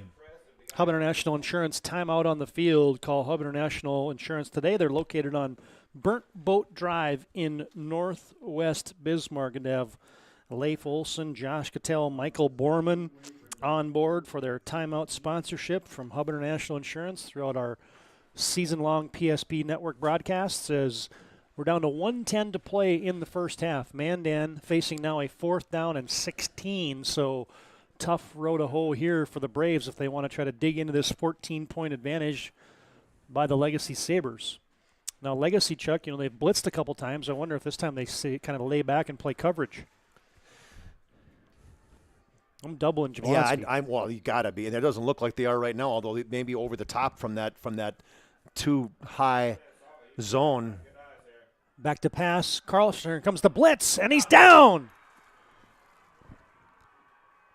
That's Vegas George again, Todd. As they are, what's happening is he's blitzing on the outside, and the tackles are closing down and picking up those linebackers that are blitzing, and these guys on the outside. There is no time at all for the quarterback. And Jablonski, he's coming back a couple times saying he had man-to-man coverage on that outside. He's like, throw it up, just throw it to me, let me go get it. But good call by Chris Clements and the defensive coordinator. Yeah, absolutely. I mean, they were not resting on their laurels there, just playing coverage. They were coming after Max Carlson. Now Mandan better play defense here because Legacy's got 1:05 from the 44-yard line. Miller's back to pass. Quick hitter, Bazalski sidesteps a tackle, but he can't get away. Tackled at the 45-yard line. Now Legacy has 2 timeouts remaining, but they're quickly into this 2-minute offense. Into Mandan territory. Legacy's on the move. And there's a designed run for the quarterback Miller, and he looks like he's just trying to get a first down, and I think he's got it. The clock's running. The clock's running. They didn't give it. No, they didn't give it to him. 3rd down. And wow. short. You almost got to measure that, huh? Clock rolls down to 30 seconds to play. Miller back to pass. Looking deep over the middle. Now he dances. Now he fires, and he's got another man. And getting out of bounds on that far sideline there was Brett Lacombe. Boy, just nice job of Miller scrambling, Todd, keeping that play alive. And then Lacombe came all the way across from that left side, finally got in the face of the quarterback. Perfect throw. Then Lacombe got out of bounds, even though the clock would have stopped. But this time now you got a chance to get a play in from the sideline. 22 seconds to play. Mandan has let Legacy move down to the Mandan 29-yard line. Trips to the left, 1 receiver right. Legacy looking for points to end the first half. This time Miller's got time. Deep down the right sideline into double coverage, and is that picked off? No, the officials say no. Jablonski had it from the corner position. He's coming back saying, hey, I don't know if they said he didn't get his feet in, Todd, or if they're saying he didn't come down with the football. Yeah, they were looking for Brody Seiler on a deep shot down that far sideline, and that was close to being picked off. Official right Johnny on the spot as we're a long ways away from that vantage point. Legacy 2nd and 10, 16 seconds to play. Snap is back. Miller throws a little screen. Dump off to Snyder as he darts out of bounds after a short 4 or 5 yard gain. Clock will stop as he gets down to the 24-yard line. Give him 5. Well, I like the call, but give Mandan credit too. Sometimes when you're going deep like Legacy has, you really loosen up that second level, and instead those linebackers did a good job kind of staying where they were supposed to, playing that good under coverage, was able to force Snyder out of bounds after just a short gain. Well, 3rd and 5, Legacy twins left, twins right. 11 seconds to play first half. Miller with Snyder standing beside him. Back to pass. Deep drop. Time expiring. Miller just squirts out of bounds with 6 seconds to play in the first half. And now it'll be 4th down. So you're going to go for a long field goal here. Little breeze into the Sabres. Byberg's got a good leg, but this would be about a 43-yarder.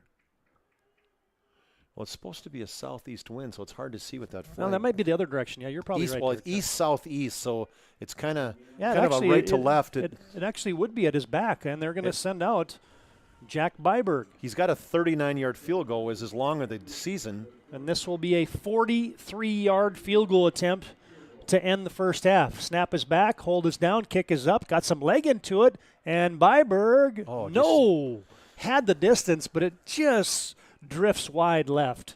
Clock expired. And that will be the final play of the first half as the clock expires. And Legacy will go to the half with a 14-point lead. Stay tuned. Our halftime activities come up next from Starion Sports Complex in Mandan. Halftime score on your BNC National Bank scoreboard in this 11AA regular season finale. It's Legacy 28, Mandan 14.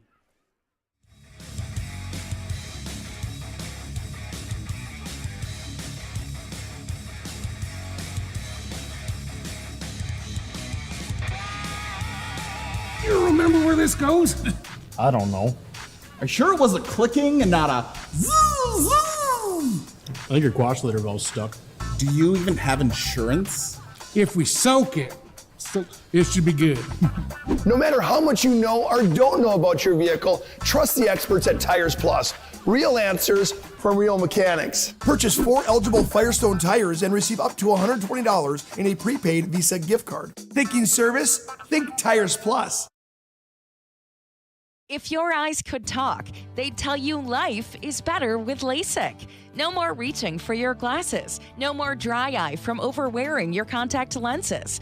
Right now, Bismarck LASIK is offering free consultations for LASIK procedures. Break free from the daily hassles and expenses of glasses and contacts. Life is clearly better. Book your free consultation today with Bismarck LASIK and see the difference. Call 222-2020 or schedule online at bismarcklasik.com. The best part about working at BNC National Bank is developing relationships. I love working with people. We've been here for over 25 years. We've grown just like our communities we're in. But we still have that personal connection with our customers. And that's why we can find the best solutions for them. It feels great seeing projects around the community and knowing we're a small part of making that happen. We're helping people buy their first homes. Plan for the future. From startups to big business. We're part of the community. And we're proud of it. Yours truly, BNC.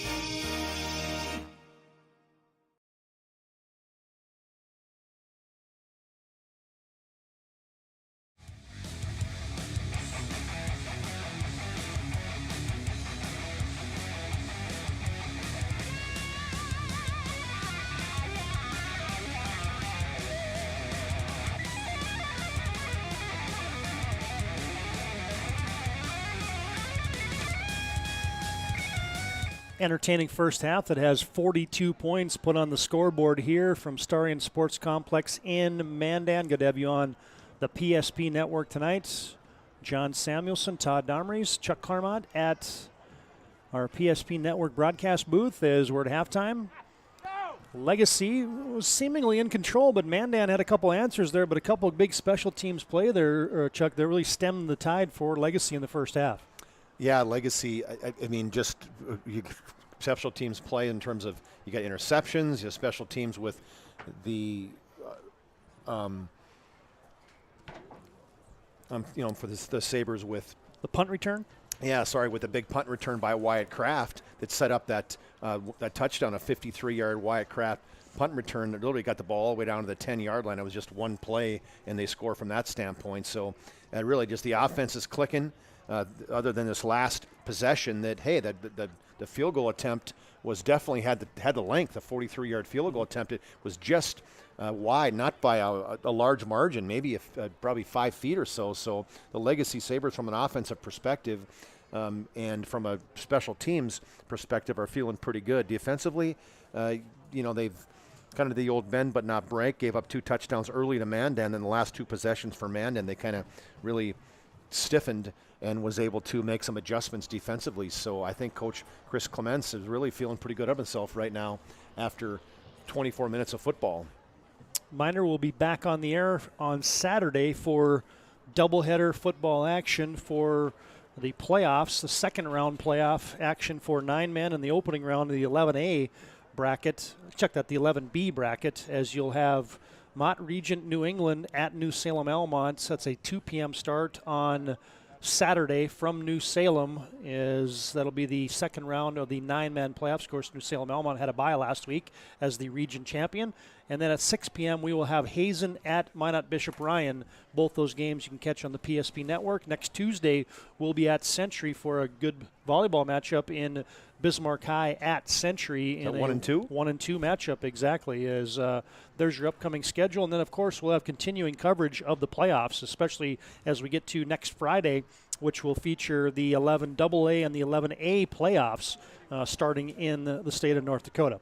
Our halftime rolls on. When we come back, we'll dig into the numbers, and we'll give you the scoring plays, and we'll take a trip around our BNC National Bank halftime scoreboard update. More to come as we roll on with halftime from Mandan. Halftime score, it's Legacy 28, Mandan 14.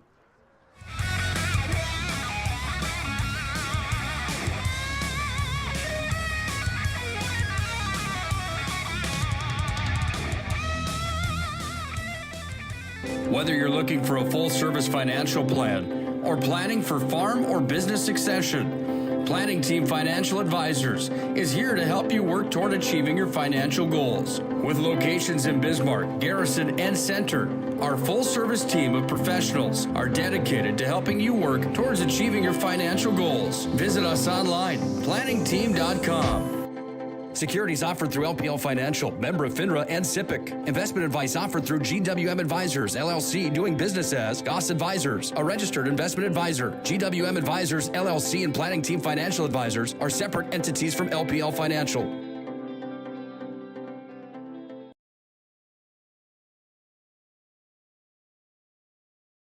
At Shots Crossroads, we make 8 gallons of homemade ranch dressing every day, so you can smother your dinner salad with it, dip those crispy golden French fries in it, and dunk your breaded chicken strips. You can even cover your... Wait, no. You can't put ranch on steak. Or can you? Shots Crossroads. Don't forget the ranch. Carson, timeout. Who calls a timeout in this game? Me, I'm icing the kicker. Really? It'll give us more time to talk about First Western Bank and Trust. Like our convenient online banking. Along with smart trust service options. We're all about hometown service with bankers that know you and the community. Okay, go ahead and kick. I don't believe this. First Western Bank and Trust. You can bank on us.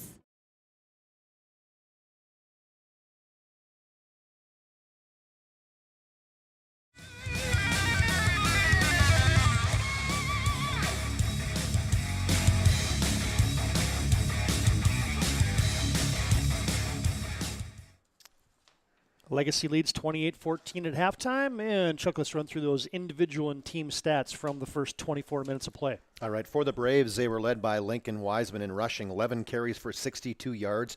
He had a 13-yard touchdown run in that first half. The only other guy to touch the football from a rushing perspective was Max Carlson, who got sacked. I guess I don't know if you technically you don't count that as a rush, but it was a loss of 6 on that play. Max Carlson struggling a little bit throwing the football, 4 of 12, 116 yards, so just 33% completion, and throw in an interception for him. But he does have a 40-yard touchdown throw to Try Frank. 3 catches for Carson Jablonski in the first half. My math doesn't work out here, Todd. So he's 5 of 12. Let's say that again. So he's 5 of 12 for 116 yards, but 3 catches for Carson Jablonski for 53 yards. Try Frank has 2 catches for 63 yards, including that 40-yard touchdown pass that he caught over the top of Joey Bazolski and then turned and went backwards in the end zone about 15 yards. That's the offense for the Mandan Braves. For the Legacy Sabres, as Carl Henry, before he went out of the football game, 14 carries, 107 yards, 14 carries, 107 yards.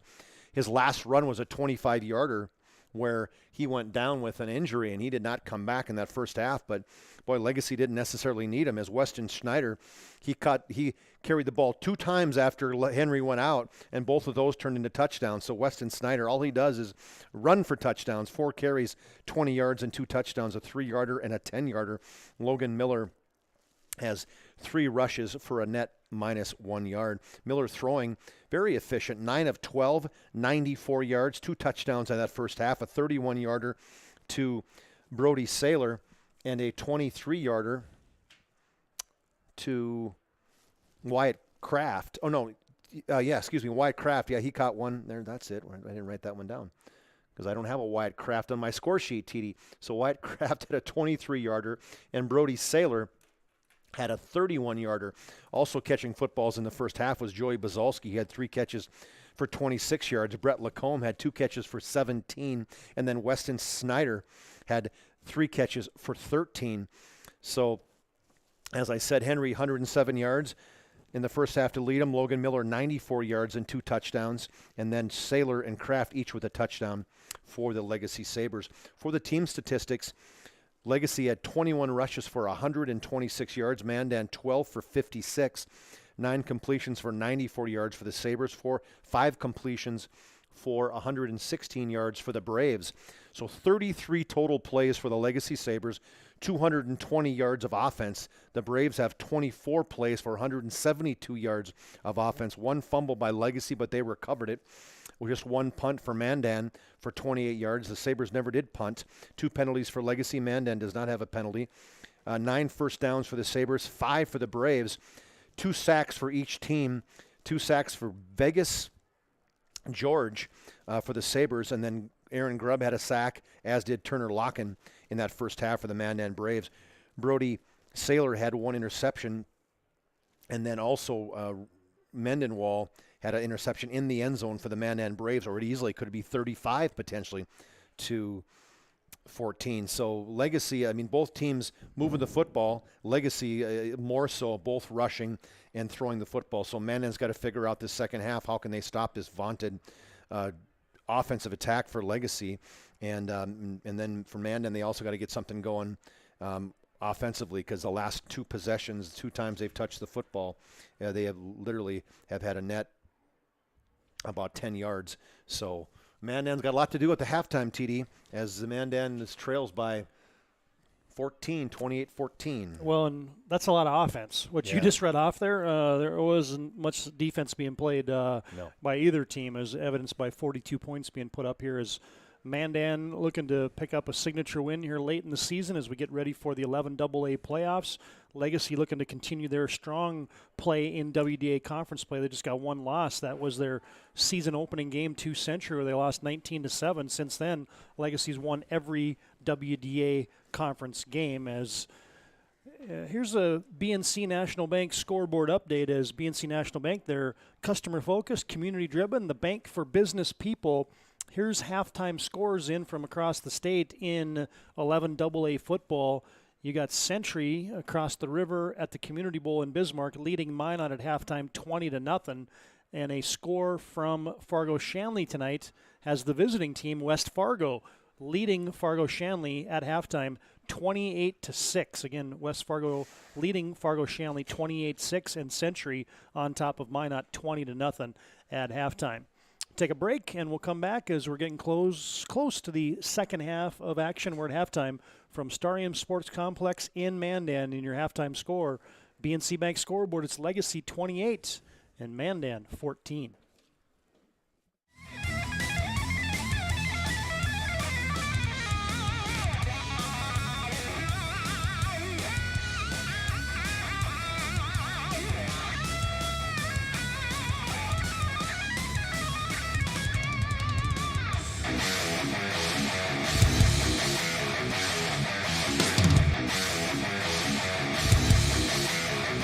Comes back away down to Oproot, and Oproot sends it forward to Luck.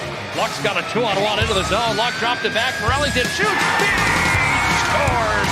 Oh, what a twisted wrister from Morelli. He made no doubt about it. Short-handed goal for the Magi. They lead 2-0.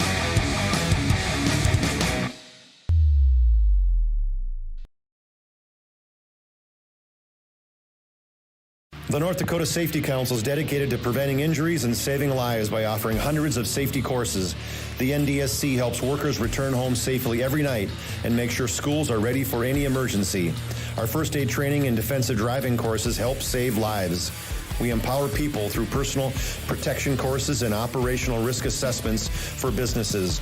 We're a private, nonprofit organization committed to making North Dakota's homes, schools, communities, workplaces, and roads the safest in the nation. Learn more at ndsc.org.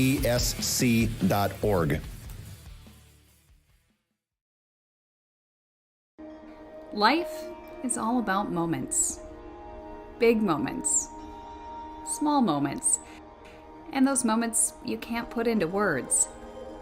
It's how we at First International Bank and Trust live first and have been for more than 110 years. One customer, one family, one moment at a time. First International Bank and Trust. Live first.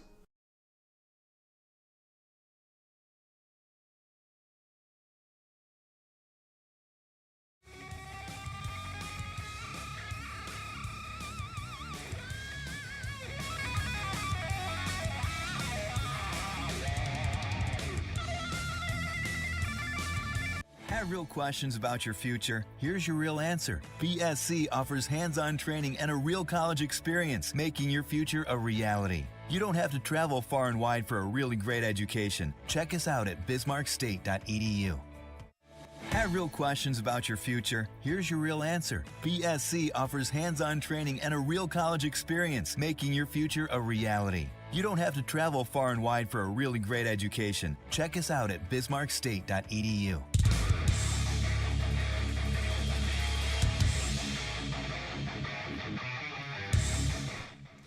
Now we're getting set for the second half as both teams have made their way back out on the field, and they're warming up as Legacy leads 28-14 here at halftime. And, well, Chuck, you had a chance to think about some halftime adjustments. You got a chance to the Legacy coaches. We talked to them real quickly here. What was the message at halftime? I said, hey, give me some insight, Coach, in terms of what big halftime speech. He said, was none. Just keep her going. Keep it on the same path and play like we did the first half. I guess that would be good. If you played like that, you'd be ahead 56-28 at the end of the football game. So why, I'm sure there were adjustments made, but ultimately I feel like they've been making adjustments throughout that first half, surely defensively, and I think they made some really good adjustments that quarterback Carlson struggled. He was 4 for 7 at one point. He just completed one of his last 5.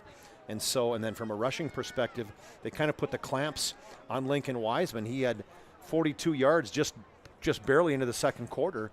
And ultimately, his last 5 runs, they did a lot better job of holding him down. So I like how Legacy's playing right now. It's Mandan. Really, to me, they're the ones that got to make the adjustments because they're just getting bulldozed both on the offensive line in terms of how well Legacy's running the football. When you got 125 yards of offense, rushing the first half, plus almost another 100 passing. I mean, that's doing a heck of a job. So Mandan defensively is going to have to make some changes, and then from an offensive perspective, they got to figure something out. Fortunately for them, they do get the football to start this second half. Number 21, Weissman. Carson Jablonski, Lincoln Wiseman back deep to receive. Byberg set to kick it off for the Legacy Sabres.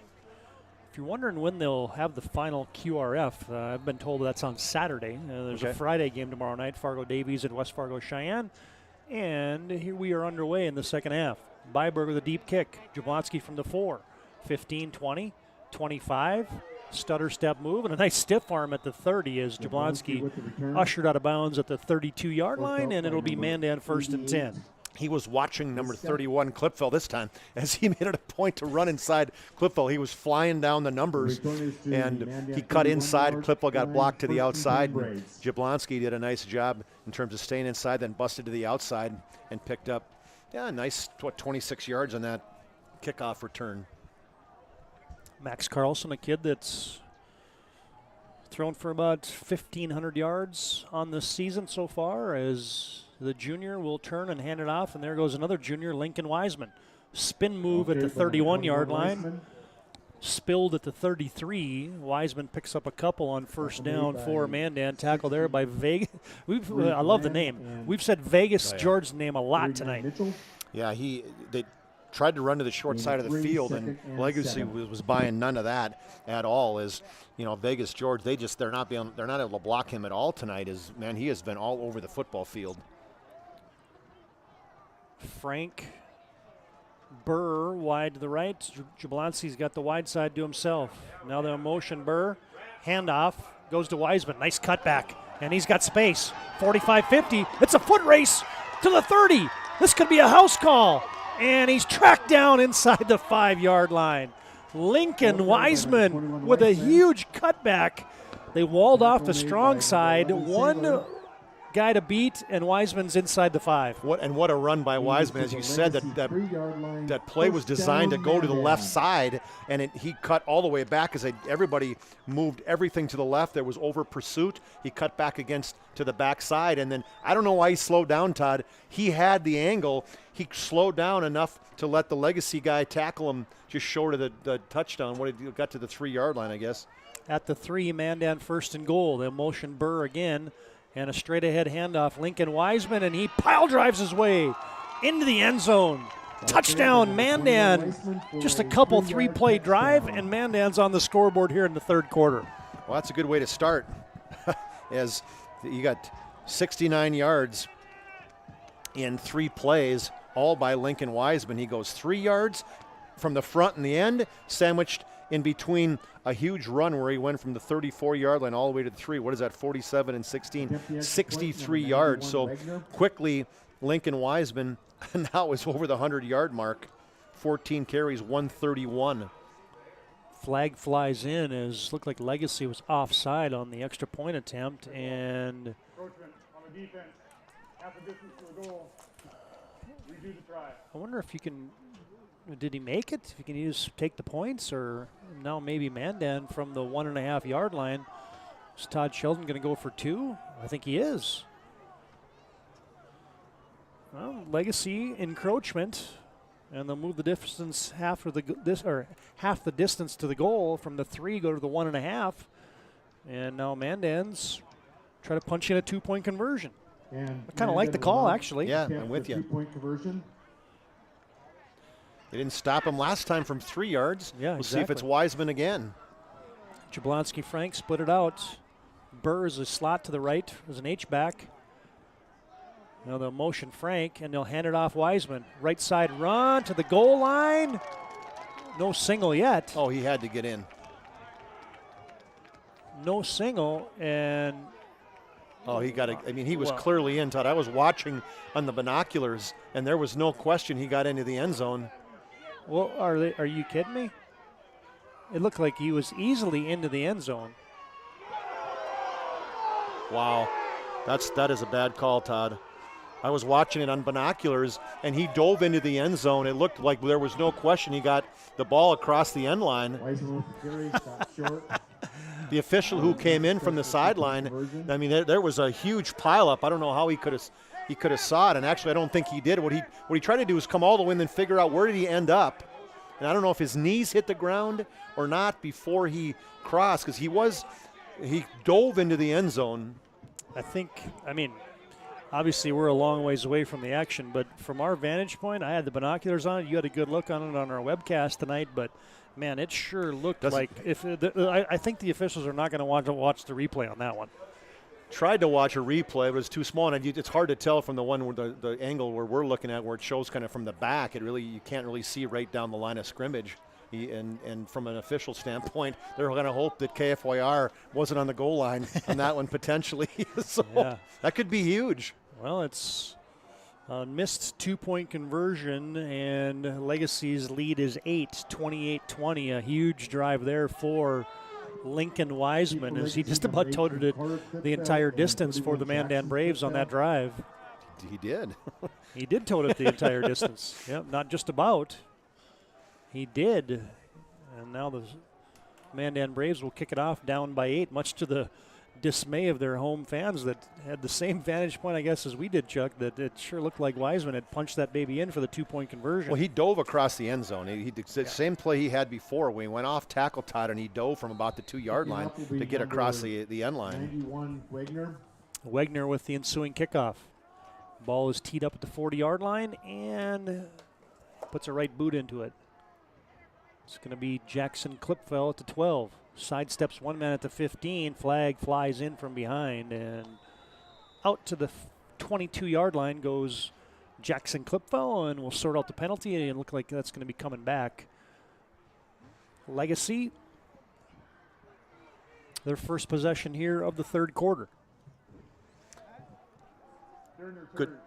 Good high kick by Alex Wegner. And that's going to put Mandan, or Legacy's going to be backed up, Todd, as Legacy's had some good field position. They've started out at their 46, the last two of the last 3, and then the 10-yard line of Mandan. So, and still no Carl Henry in the backfield for Legacy, as Weston Snyder is the tailback. And they'll hand it off to him. Comes to the near side, and he's got a good gainer. Out past the 15, up the numbers goes Weston Snyder. Out to the 25-yard line, 13-yard scamper before Rustin Mendenwall will crush him down. Well, I just like how the linemen are staying with those blocks, Todd. You're not hearing too many guys up front in Locken, Gress, Bame, and Grubb making plays, because the guys up front are really doing a good job staying on top of the linemen, and you really got to give credit to the Legacy Sabres offensive line, because now even with Henry out, Snyder's doing the job. Just underway here in the third quarter. Quick scoring drive for Mandan with 10:35 to play in that third quarter. Heavy dose of Weston Schneider as he comes left again. Up to the numbers. Gets a couple yards. McCoy Keller there to bully him down. And Keller, I think we called his name, 3 times in the first possession, and that's the first time we've called a lineman. Maybe they heard me up there as Keller, like, okay, hey, here we're going to try to get back into it. You guys talking about us defensive linemen and got any penetration. Here we go. 2nd down and 9 for Legacy. Motion to the far side, and here goes a run and a keeper. And there goes Logan Miller. He's got speed, folks. 45-50, cutting back. Ooh, and just about making everybody miss is Logan Miller. To the 42-yard line of Mandan he goes. Wyatt Peel there to finally shirt tackle him down. 31-yard run by the quarterback, Logan Miller. And that's the first time, Todd, they've kind of ran that quarterback, just basically lead play where he follows Snyder in the play, and good blocking again by Wetstein and Trieber, and boy, he showed his speed. Mm-hmm. That's the X factor right there compared to when Kelsch was the quarterback for Legacy. Now you get a handoff straight ahead running for Legacy, and it was Legacy Caden Klein. That might be his first carry of the season. Yeah, I don't even have him listed. Yeah, I don't either. Tackled by McCoy Keller as Klein picks up a yard.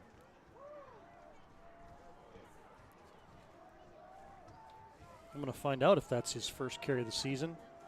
I've got most guys listed on here for them. That was his first carry of the season. Nope. Check that. It's his third.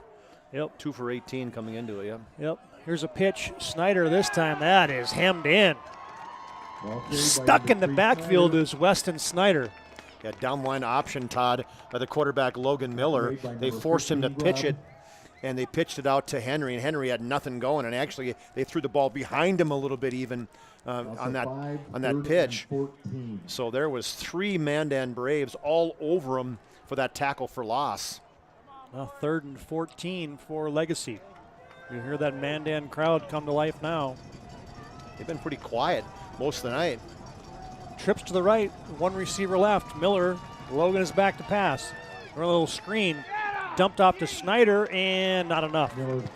Got a couple yards back to the line of scrimmage, but Brendan Palmer read that nicely from his inside backer position.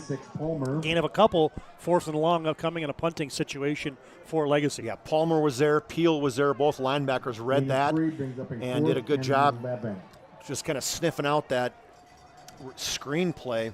So Mandan, the first time they've held all day. Yep. Back to punt, number 13, Bazalski. First punt for Joey Bazalski. Deep for Braves, number 7, Frank. Try Frank back deep to receive for the Braves. Snap back, rugby-style kick for Bazalski. A wobbling knuckleball, fair catch, fielded and called for and fielded successfully by Try Frank. And Mandan, fresh off of a touchdown drive, courtesy of the legs of Lincoln Wiseman, will take over with a nice stop on defense. Mandan is closed within 8, 28-20. On your BNC National Bank scoreboard with 7:30 to play, and we get a chance to tell you in the third quarter, by the way, get a chance to tell you that tonight's game brought to you by the Medicine Shop of Bismarck. Proud to support local athletes, and you can get your get your flu shot at the Medicine Shop right now. 1st and 10 Mandan from their own 14-yard line. Handoff goes to Wiseman. Same plays. He had a big gainer on, and he's got another good gainer. Cut back at the 25. Marches his way out to the 27-yard line. Lincoln Wiseman for another gainer and a first down for Mandan. Yeah, and Wiseman, give credit to Brendan Palmer, the other fullback, as he did a great job coming up, leading the play, picked off a linebacker, allowed Wiseman to stay in that outside and pick up 14 yards on first down. And Mandan's getting that running game cranked up here in the third quarter. 1st and 10 Braves from the 30, check that 28-yard line. Now Carlson's back to pass. Slings it far sideline, too far. just past the outstretched hands of his intended Carlson's receiver pass there. intended for number Try 7, Frank. Coverage provided think by it was- number 35, Husek. Husek Second and was 10. like with a little the PA guy with the accent on Husek. That's the German variation. Is that what it is? Yep. Okay. Good coverage nonetheless. And now it's 2nd and 10. Mandan sends Jablonski in motion.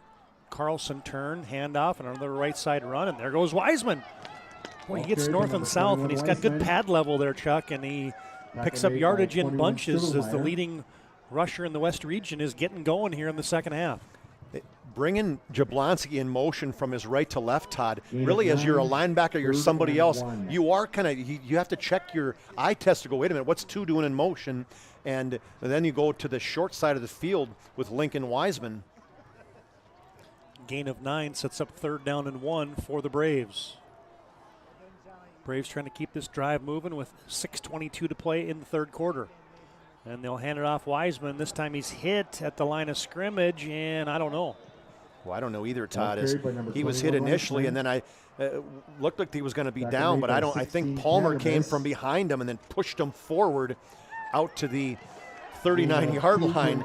They needed a Palmer push on that 2-point try. And I think if they had marked that one short, everybody in the Mandan section would have came unglued. You would have heard a few Mandan Braves screaming there. I thought we were at home. What the heck's going on? Mandan picks up a 1st down, and they're on the move again, down by 8. Braves slot to the left. Jablonski in motion. There's that eye candy again, Chuck. And now they'll hand it off to Wiseman. Comes back to the weak side, and there he goes. Into Sabre territory, Lincoln Wiseman. Finally tackled by Joey Buzalski, but it is the Mandan rushing game is gashing the Sabres right now.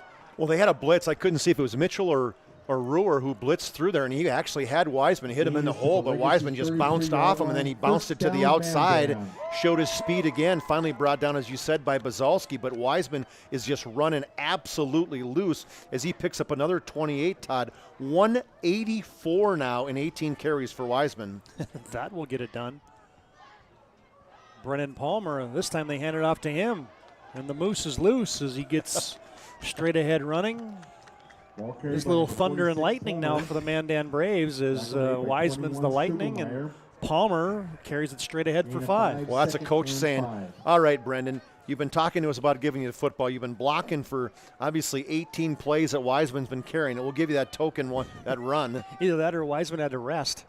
Well, it could be that, too. 2nd down and 5. Legacy's marched it to the 28-yard line. Here comes Wiseman, and this time a bunch of white jerseys converge. Loss of a yard on the play back to the 29, and the first gold hat there was Jackson Kellogg, the junior. Yeah, Kellogg. This time he ran through the hole controlled, Todd. I don't know if it was him before, but he came through controlled, really broke down, was able to pull down Lincoln Wiseman, actually for a loss at TFL in the play. Yeah, loss of 1 sets up 3rd and 6. Clock drips down to 4:20 to play in the 3rd quarter. Legacy can tie with a touchdown and a 2-point conversion. Frank to the wide side. Check that. Jablonski to the wide side. Frank to the near side. No, I had it right the first time. Blitz is on, and they got him. It looked like Max Carlson was going to slip away from that blitz. And is it Vegas George again? No, it's the guy who stood up with his hands out saying, hey, look at me, number 90. Landon LeBeau, he had got in, and he actually had, I think, Gerhardt, the center, on him. But when the quarterback, Carlson, stepped up, right there was LeBeau, the senior nose guard, to bring him down. You got a tackle for loss. Now you get a 4-yard sack. Jablonski to the right, a couple receivers to the left. 4th and 10. Mandan's got to go for it from the 33-yard line. Legacy's got 5 guys, 6 guys. Here they come. Deep ball down the near sideline. Jablonski! Touchdown! They caught him on the blitz. And Mandan makes him pay. 33 yards. Carlson with an absolute strike, and Jablonski had beaten The Sabres for 6. Well, when we talk about the times before, Todd, you kind of live and die with the blitz. The last 2 plays you've blitzed. You've been able to get a tackle for loss and a sack. This time you blitzed. Good job by Wiseman and Burr picking up those linebackers, giving the quarterback enough time to just loft the ball up in the end zone. And it was man-to-man on that outside, and really that's just a mismatch. Jablonski runs underneath it and gets into the end zone. Mandan will now line up and go for 2, looking for the tie. A little bit of confusion about the lineup. Carlson gets them organized. Legacy's coming again. Motion by Frank. And Carlson handoff. Nope, play action. Rolling, no one open, and Carlson is smothered. Ooh, this is the ball's live, TD. And now Legacy, can they bring it back? Oh, nope. I think absolutely you can bring it back because you can get it 2 points the other way. Yeah.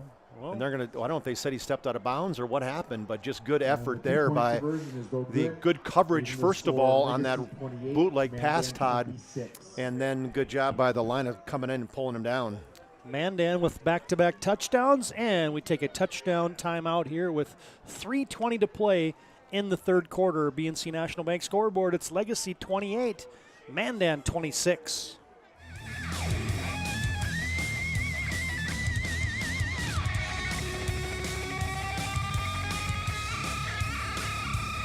If your eyes could talk, they'd tell you life is better with LASIK. No more reaching for your glasses. No more dry eye from overwearing your contact lenses.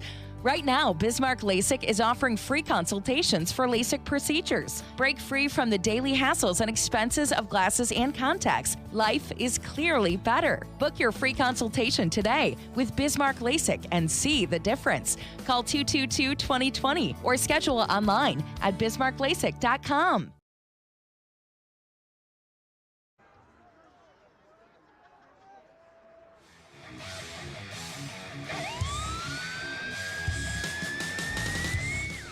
Wegner with the ensuing kickoff. Clip fell from the 8. 15, 20, 25, 40. One man to beat, and Clipfell is loose. To the 40, to the 30, and he's slung out of bounds. Was that a horse collar at the end of that? Nope. I think he grabbed him with a jersey and pulled him down, Todd. Jackson Clipfell, boy, he's showing his worth as he's electric. There is a flag back here at the 27-yard line, Todd. Then you have one man down in the field on the opposite side. But a return all the way to the 22-yard line, so 42 and 28, so 70-yard return for Jackson Clipfell. But hold the back phone. she comes as I was going to call him Raymond Burr. Nope, that wouldn't be Raymond Burr. That would be got back in our day. Yeah, it was Sam Burr was kind of giving the back. Come on back, guys. And we still haven't got an official indication as that's going to be a hold. Yep. It's a Mandan Brave down on the field right now with his helmet off. We'll see if it's just a cramp or you're going to help him up. That's number 9. I think that's Johnson. Yeah, Nolan Johnson is the one that's going to be, he's going to walk off the field under his own power, limping a little bit. And he's a starting corner too, yep. So from a special team standpoint, it's kind of a double whammy. Get an outside gunner on your kick coverage, and your corner is now out. But it looks like he's all right. Maybe he kind of sprints off, puts his helmet back on, says, all right, I'm going back in, coach. Well, Legacy has let Mandan right back into the game. Braves have scored 12 straight. Toss to the wide side, Weston Snyder. Oh, now he's got space. Can he accelerate? No. The guy's going to catch him from behind, but good gainer. And a huge play. Boy, we are getting some phenomenally large, explosive plays here tonight, and Weston Snyder just peeled one off for the Sabres. Toss play to Snyder, and he just picked the hole inside that right tackle, cut back to the middle, and, you know, good effort coming from behind Aaron Grubb, but not before a huge pickup on the first play. Now Mandan's got a timeout, TD. And that was impressive by Grubb to track down one Weston Snyder from behind. That's a defensive lineman tracking down a pretty speedy back. As you get a Hub International Insurance timeout on the field. Call Hub International today at 355-3100. Ask for Michael Borman for all your commercial insurance needs. We're back after this timeout on the PSP Network.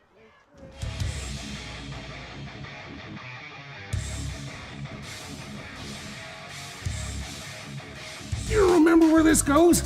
I don't know. Are you sure it was a clicking and not a zoo? I think your quash litter valve's stuck. Do you even have insurance? If we soak it, it should be good. No matter how much you know or don't know about your vehicle, trust the experts at Tires Plus.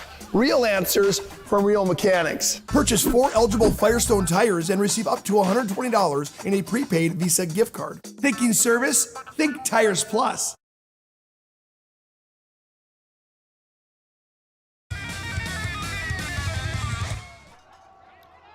Legacy will hand it off as we welcome you back to Starion Sports Complex in Mandan. Snyder with a couple yard gain on first down. Smacked down there by Brendan Palmer of Mandan. I think maybe Mandan, you don't want to be calling timeouts unless you have to, and they must have been concerned in terms of defense if they didn't have something set up. Maybe with Johnson not in there at cornerback, there's something going on that they had the wrong personnel. But that's just one of those things you can't have when you're trailing in a football game. 2:28 to play third quarter. Motion by Lacombe. Miller, handoff Snyder. Oh, the ball is loose. And it's going to be recovered by Mandan. Ball carried by number 3 Snyder. Fumble on the play, recovered by number 13 Church. Church with the fumble recovery. Yeah, Devin Church. So Snyder coughed it up. He had a nice gain on the play too, Todd, as he busted through that hole. And I couldn't see if it got punched from behind, but he had picked up a good 7 yards on the play before he fumbled. The ball went squirting forward and was recovered by the free safety, Devin Church, who's filling in for Jablonski. Well, his third quarter has been all Mandan, and the Braves take over. Down by just 2 is Mandan. And what do we get now? Another timeout? Timeout, Mandan. Oh, man. Oh, wow.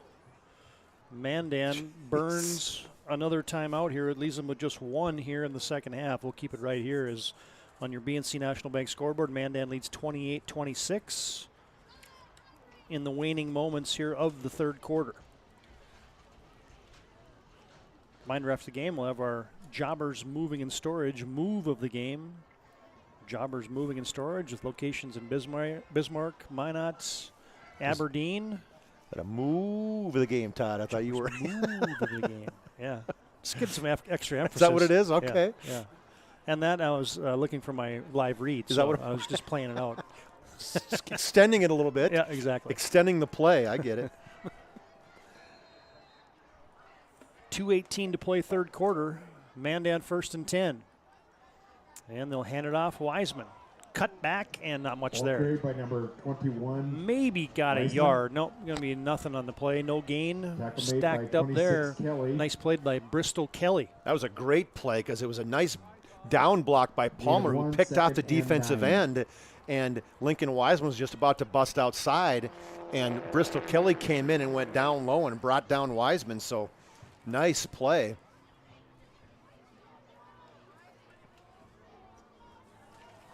Second down and 10.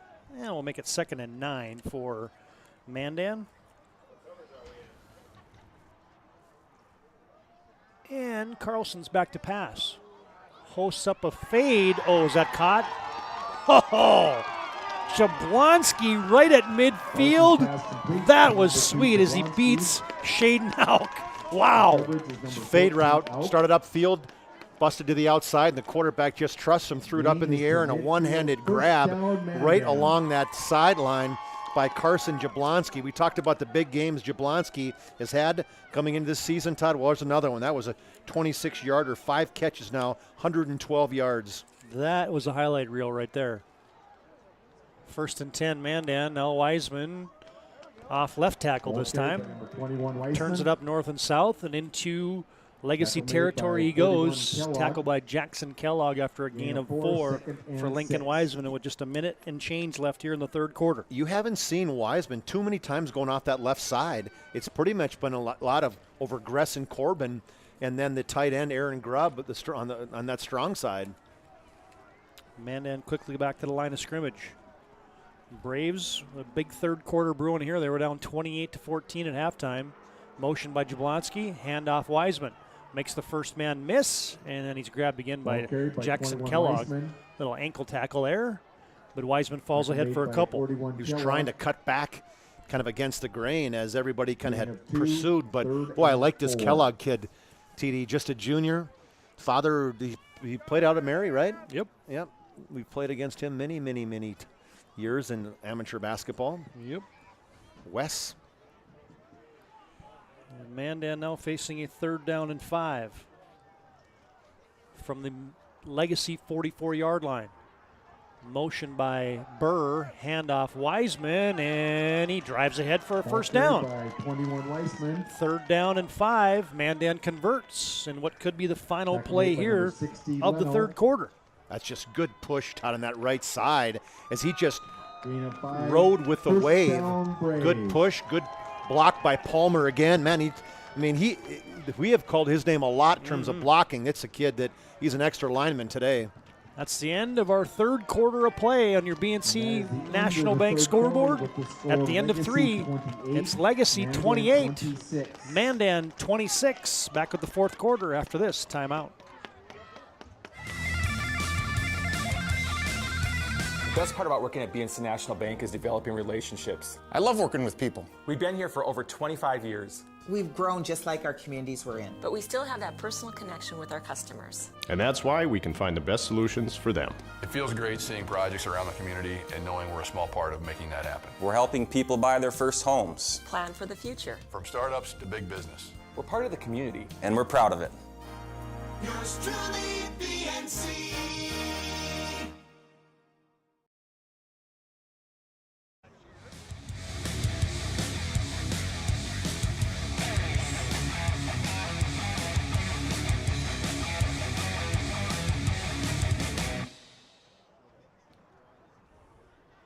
Get set for the 4th quarter of play. Reminder after the game, we'll have our Jobbers move of the game. Brought to you by Jobbers Moving and Storage. They can help you move across town or across the country. Locations in Bismarck, Minot, Fargo, and Aberdeen. Find them online at jobberswarehouse.com. I think we're on to something, especially with you guys going out to New Salem. Oh, hey, there you you go. go. Holsteins doing the game on Saturday. The move of the game. When those guys come in the or the cow trailer, you guys will be in business. Straight ahead handoff, Brendan Palmer. That might have been even Burr. I think that was Burr. Sam Burr, yep. He got his first rush of the game. As they like putting that fullback in motion and bring him around and give him the handoff. They did that earlier with Palmer. This time it was with Burr. First play of the 4th quarter. Sir Todd, on the scoreboard, it's 35-14. Shanley leads, or West Fargo leads. 5:23 left in the 3rd. Mandan facing a 2nd down and 6. Fake it to Burr. Back to pass. Oh, they got a guy wide open. And that's going to be Jablonski again. Got behind the defense, and he is loose. Touchdown, Mandan. Well, Todd, you run that exact same motion like you're going to do that handoff to Sam Burr. I mean, it was picture the exact same play, and instead of faking that handoff, you pull the football, you look down, and he had ran right by somebody who was going ruh-roh. It's a pass, and he was wide open, 35 yards on this variety. So 6 catches, 147 for Carson Jablonski. This kid's just a junior. Somebody was peeking in the backfield again, I think. There 100%. Now Mandan's going to go for 2. Got receivers split out wide. Wiseman standing beside Carlson. They'll motion Burr, fake it, go a little fade pattern. Oh, they had Frank. And he threw a fastball, Todd. Yeah, that could have been an easy 2-point conversion there. But nonetheless, Mandan has sprung back to life here in the second half. They take a lead, and we'll take a touchdown timeout. 11:17 to play, 4th quarter. BNC National Bank scoreboard is Mandan 32, Legacy 28. Legacy 28. The North Dakota Safety Council is dedicated to preventing injuries and saving lives by offering hundreds of safety courses. The NDSC helps workers return home safely every night and make sure schools are ready for any emergency. Our first aid training and defensive driving courses help save lives. We empower people through personal protection courses and operational risk assessments for businesses. We're a private, nonprofit organization committed to making North Dakota's homes, schools, communities, workplaces, and roads the safest in the nation. Learn more at ndsc.org.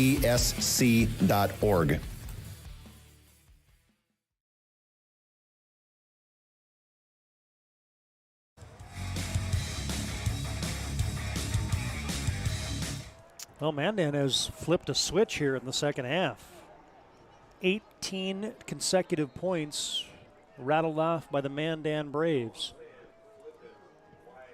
Little squib kick this time. Wegner will be picked up by an up man. Weston Snyder.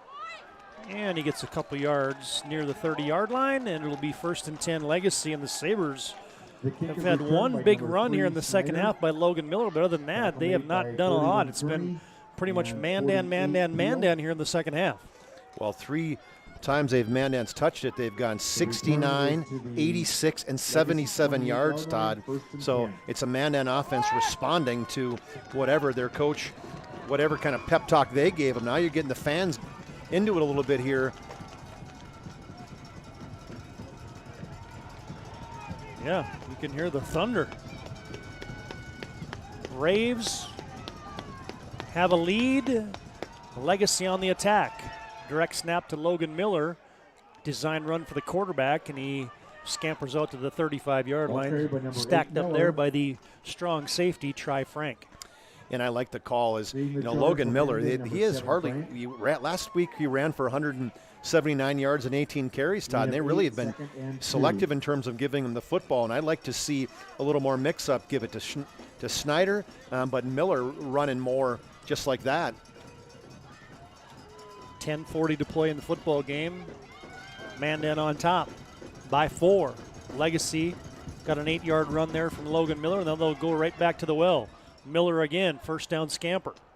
Past the 40, drives past the 45, marked down at the 46. Sam Burr there to hog tie him down. And maybe it's one of those pieces is, he should be very fresh because ultimately Snyder had 10 carries and Carl Henry had 14. He just had a couple in that first half. And so ultimately he should have, his legs should be fresh. And now their coach Clements, they're running some plays now for a fresh quarterback. 1st and 10 Legacy as they march it to their own 45-yard line. Miller's back to pass, got a seam route, and there goes Wyatt Kraft again. Oh, but it's fumbled, it's stripped out. Now it's loose, a foot race, and it's going to be bounced in the end zone, and I think Mandan recovered it. A touchback. Recovery by Mendenwall, Todd. Well, you had Kraft wide open in the seam route. Good throw by the quarterback. Jablonski came flying from behind and knocks it forward, punches it forward, then tackled Kraft. And then here comes, I don't know if it was Frank or who came from the right side. He actually pushed one of the Legacy Sabres down. I didn't know you could do that. Apparently you can. Pushes him down, and then he gets into the end zone and recovers it. It was like a playground play at the end of that. So the ball goes to, what, about the 10-yard line, would you say, probably? Where it was a completion to the 10-yard line, then a fumble and a recovery by Mandan in the end zone. Mandan forces the turnover, and they take over, and they'll hand it off Lincoln Wiseman. Off the left guard, it's a couple yards out to the 22-yard line. Mandan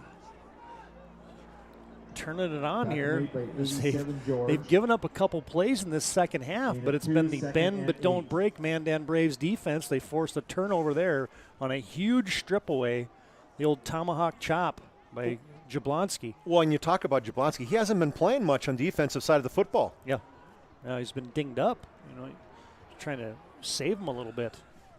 2nd down and 8 for the Braves with 9:18 to play in the game.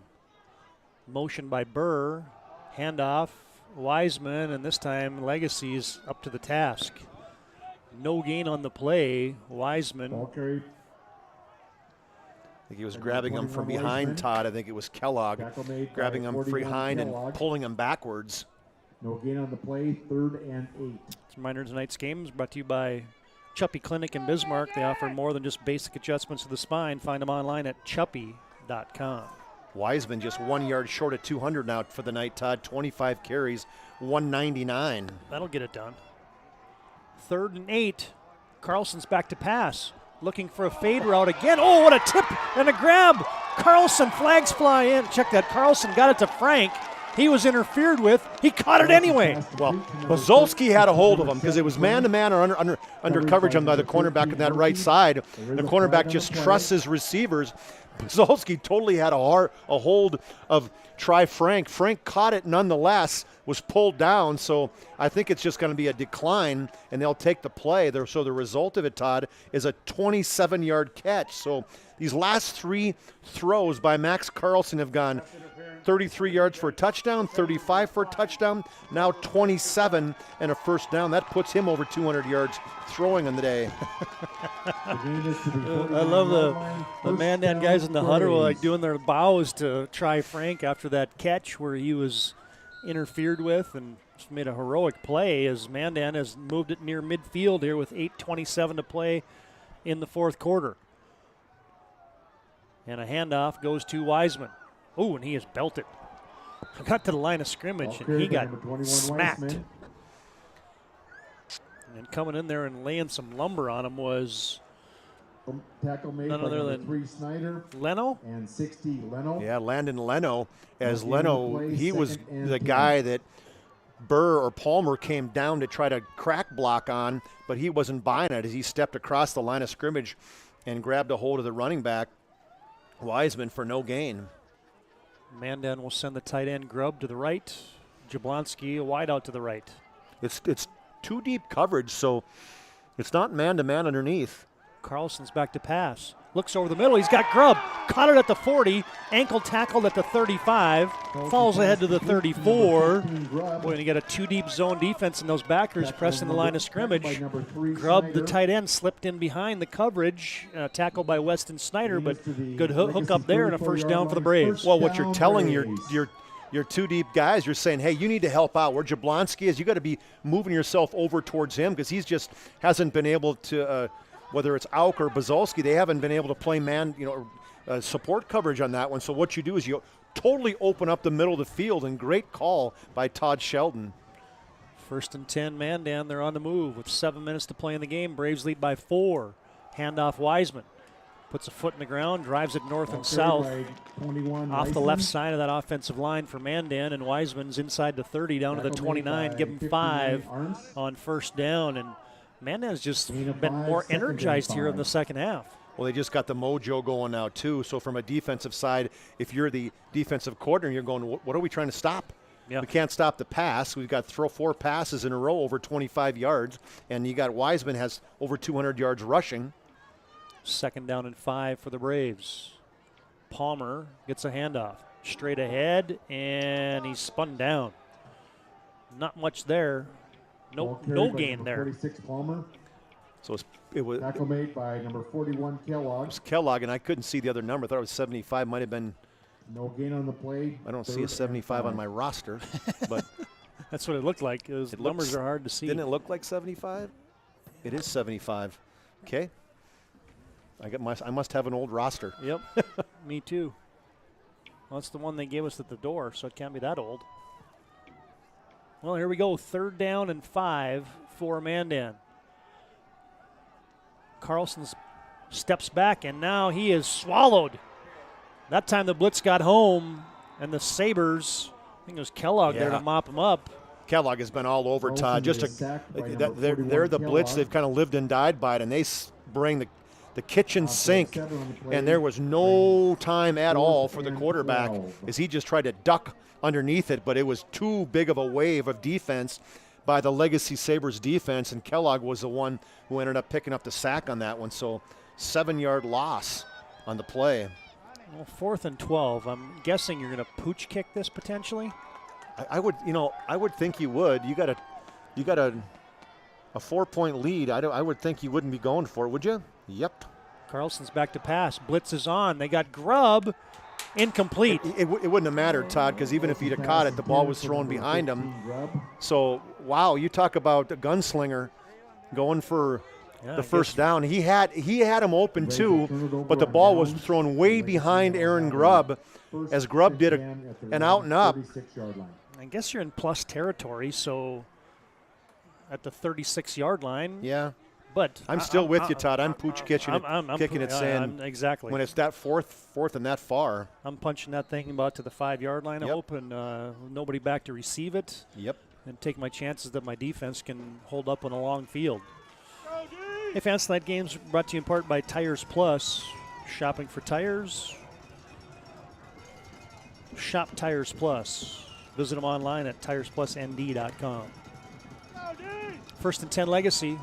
Direct snap. Logan Miller, the quarterback, and he is bottled up. Smothered down. Loss on the play. The first guy there to put a black hat on him was Wyatt Peel. Yeah, it was Peel and Keller was there too, and Peel brought him down. So the underclassman, the sophomore Peel, and the junior Keller with a big play on the first play of that change of possession. Fourth quarter action. Mandan, all the points here in the second half. Legacy led 28-14 at halftime, and the clock drips down now to under 4.5 minutes to play. Legacy second and long. Miller sets up a middle screen. Snyder has it, but that's pretty well diagnosed by the Mandan Braves. They're going to get a couple yards as Snyder fights ahead, but Turner Locke can diagnose that play expertly, and it's a short gain of maybe 4 on the play. Yeah, he did, Todd. He felt the rush, allowing him, the guys up front allowing him just to go right by, and he stopped, kind of retreated, and then he was right next to Snyder. Yeah, you gave up 5 yards, but still just a smart play. It could have been a lot more than that because there was nobody behind him. Legacy with all 3 timeouts remaining, 3:47 to play in the game, facing a 3rd and 6 from their own 40. Mandan just going to rush 4. Now a 5th comes over the middle, too tall. Oh, and it's picked off. Jablonski has it, and he will just dart to the sideline, and Legacy has turned over the Sabres again. Well, have a game, my friend. Carson Jablonski at the 43-yard line as the ball was overthrown. He may have had a guy open, Todd, but the ball was thrown just over the top of the intended receiver, and Jablonski was playing center field. He caught it, and a nice return. So it's been a what other categories can Jablonski check off tonight? Yeah, no doubt. Okay, he's got receptions, he's got touchdowns, he's got a strip that forced a turnover, he's got an interception, he's got kickoff returns. 40-yard kickoff return to set up a touchdown. Well, outside of putting a cape on the guy, I don't know what else they could do tonight. Is Mandan clinging to that 4-point lead with 3:33 to play in the contest. And now Mandan, I heard one of the fans just say, just hang on to the ball, boys. That'd be good advice right here as they'll hand it off to Lincoln Wiseman. Straight ahead running and a good surge by that offensive line. Will push Wiseman close to the 40-yard line, give him 6 on first down. And we tell you tonight's game brought to you in part by the Medicine Shop of Bismarck. Proud to support local athletes. Get your flu shot today at the Medicine Shop in Bismarck. Well, the defense, I mean, Weston Kellogg, boy, he is in double figures in tackles. Another tackle for him, Todd. But ultimately, this offense in the second half for Mandan, it has been in fuego. Mandan now just milking some clock. They got that play clock down inside of 10, down to 5. And Carlson has the snap back. Handoff, Wiseman sidesteps one tackle, turns his body sideways, and kind of squirts ahead to the 39, maybe the 38-yard line. It'll be 3rd down and short upcoming for Mandan. Legacy still with their full allotment of timeouts. When it's 8 guys in the box right now, Todd, Legacy is bringing the kitchen sink pretty much on every play. 3rd down and 2 for the Braves. Frank will go to the wide side. Jablonski on the short side of the field. Legacy stacking that box. With 2:15 to play, big play here, 3rd down and 2. Carlson, handoff, Wiseman, wide side run, and he can't get him. I think a shirt tackle came up short. Well, we'll see the spot. They didn't get the spot on the 2-point conversion, and a good bounce to the outside by Lincoln Wiseman. Drug one tackler, and we'll see how good that spot is. I think he's going to have it. They're going to say lean the ball forward, maybe? Well, below they said bad spot, Todd. Yeah. I got the binoculars on it, Chuck, and I think So now Boy, they're it's- gonna, if- they're- if- I if- think they're going to bring the chains out, aren't they? Yep, they're going to measure it. It's going to be by the nose of the football. It might be a couple inches that he'll have it, or he'll be short by about that much. As you see Brady Bame out there getting the He's saying it's good. Or excuse me, Turner Locken is out there getting the bird's eye view of it. Our cameraman, John Samuelson's getting as good a view as we can get. And they stretch that baby out, and it is, tell the official to move. Just short. So not a good spot then, what you're saying, if you're a Mandan Brave. Two now inch. the problem with this one now too, Todd, is a quarterback. Your quarterback hasn't taken a snap, and he's not a runner. And he doesn't go under center. No, exactly. That's what I was. Yeah, sorry, that's what I was getting at. So what are you going to do here? Well, you just went for it from the 36. Timeout, Now you got it 4th and inches from the 37, and you get a timeout, Yeah. a Hubbard National Insurance timeout. Call 355-3100. Ask for Leif Olson, Josh Cattell, Michael Borman for all your personal and commercial insurance needs. Well, this is high drama here, so we'll keep it right here with 2 minutes even to play in the football game. Mandan on top, 32-28 on your BNC National Bank scoreboard. And Legacy just burned their first timeout as after the measurement, it was a running clock situation. So the Sabres just burned their first timeout to stop that clock with an even 2 minutes to play. There's still an opportunity, Todd. You talk about stopping them here. So what do you do as a coach? I mean, they got to have 8-9 men in the box. Do you try to get fancy and say, all right, let's roll the quarterback out, do something different than just straight ahead running, or do you just do the straight ahead running? I don't know. I'm going to a bootleg and I'm looking for Aaron. That's what I'm saying. I'm with you, TD. I don't know, but Wiseman's had such a great game that how do you not give it to the guy? Look at it, 9 men in the box, 10 guys in the box. 4th and inches. It's going to be an option play, and the quarterback Carlson keeps it. He spins. I think he got it, Todd. I think he got it. The spin got it, but you're right. And there was a good push on that right side by Kiefer Glenn and LeBeau, and the linebackers moving up. I don't know if you read it and kind of counted where the least amount of Legacy Sabre defenders were. I think that's a great decision by Carlson too, Chuck, Yeah. because if he pitches that to Lincoln Wiseman, there's no way he's getting that because that whole defense was focused on Wiseman. Yeah, he picks up a yard in the play, and big play by Carlson. First down, Braves. Big kahunas by Coach Todd Sheldon there too. Final score in from across the river. Century has defeated Minot 27-0. So the Patriots conclude their season at 8-1. And now what happened to the clock is it wasn't running there for a second, so I don't understand that. That's not a hometown clock as Lincoln Wiseman runs it ahead for a couple of yards. You shouldn't have to tell your hometown guys to start the clock, right? Well, the play clock was running, but the game clock was not. And so now Legacy does burn that second timeout here, and we'll take a quick break. 1:41 to play in the football game. Legacy trying to get a stop and get the football back with under 2 minutes to play, and Mandan leading by 4 back after this timeout on the PSP network. Timeout, Legacy. At Shots Crossroads, we make 8 gallons of homemade ranch dressing every day, so you can smother your dinner salad with it. Dip those crispy golden French fries in it, and dunk your breaded chicken strips. You can even cover your... Wait, no. You can't put ranch on steak. Or can you? Shots Crossroads. Don't forget the ranch.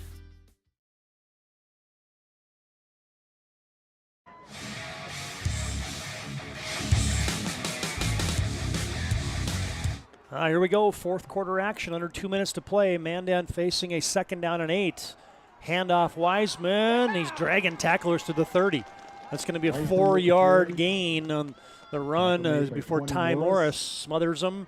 And Legacy burns their final timeout, a Hubbard National Insurance timeout. 1:36 to play. Legacy out of timeouts now. Mandan leads 32-28, and it'll be a 3rd down and 4 upcoming for the Mandan Braves as the second half, folks, has been all Mandan. Legacy led 28-14 at halftime. And Mandan has come alive here in the final 24 minutes, scoring all 18 points in the second half. Across state of North Dakota, Shanley scores to start the fourth quarter, and they just trail by 14 now, 35-21 to West Fargo. Third down and a long 4 for Mandan. Couple guys in the backfield. They motion Jablonski, handoff Wiseman, and he got hit, sheds off of it, and a first down. Mandan will be in a victory formation.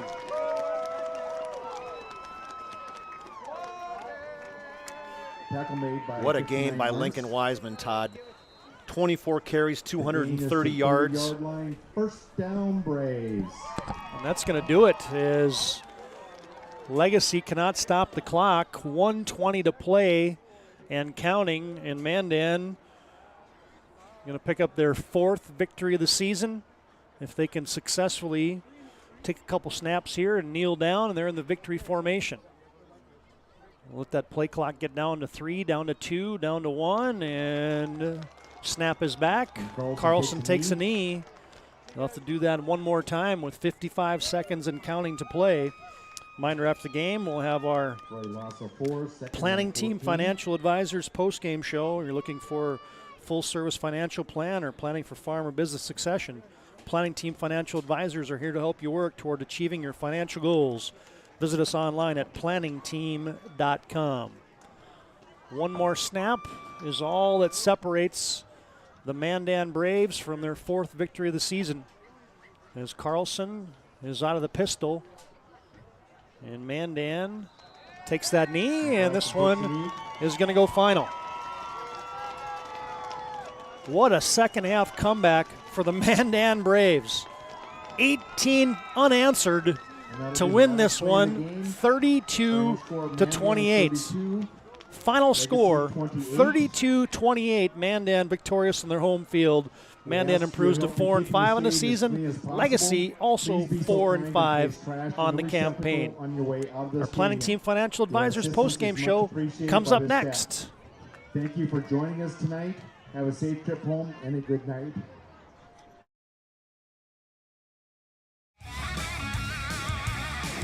Whether you're looking for a full-service financial plan or planning for farm or business succession, Planning Team Financial Advisors is here to help you work toward achieving your financial goals. With locations in Bismarck, Garrison, and Center, our full-service team of professionals are dedicated to helping you work towards achieving your financial goals. Visit us online, planningteam.com. Securities offered through LPL Financial, member of FINRA and SIPC. Investment advice offered through GWM Advisors, LLC, doing business as Goss Advisors, a registered investment advisor. GWM Advisors, LLC, and Planning Team Financial Advisors are separate entities from LPL Financial.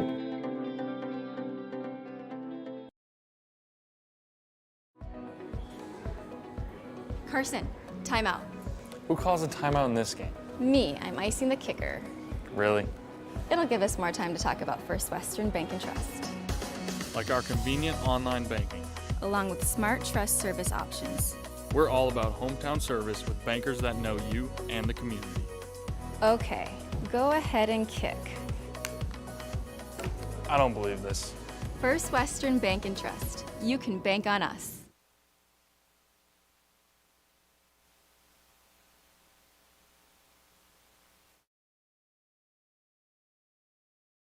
You remember where this goes? I don't know. Are you sure it was a clicking and not a zoom, zoom? I think your quash litter valve's stuck. Do you even have insurance?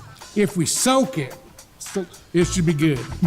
No matter how much you know or don't know about your vehicle, trust the experts at Tires Plus. Real answers from real mechanics. Purchase 4 eligible Firestone tires and receive up to $120 in a prepaid Visa gift card. Thinking service? Think Tires Plus.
Todd Darmish, Chuck Claremont back at Mandan's Starion Sports Complex as the Mandan Braves win this one 32-28, and we're back in our Planning Team Financial Advisors postgame show. Planning Team Financial Advisors helping clients work towards financial freedom.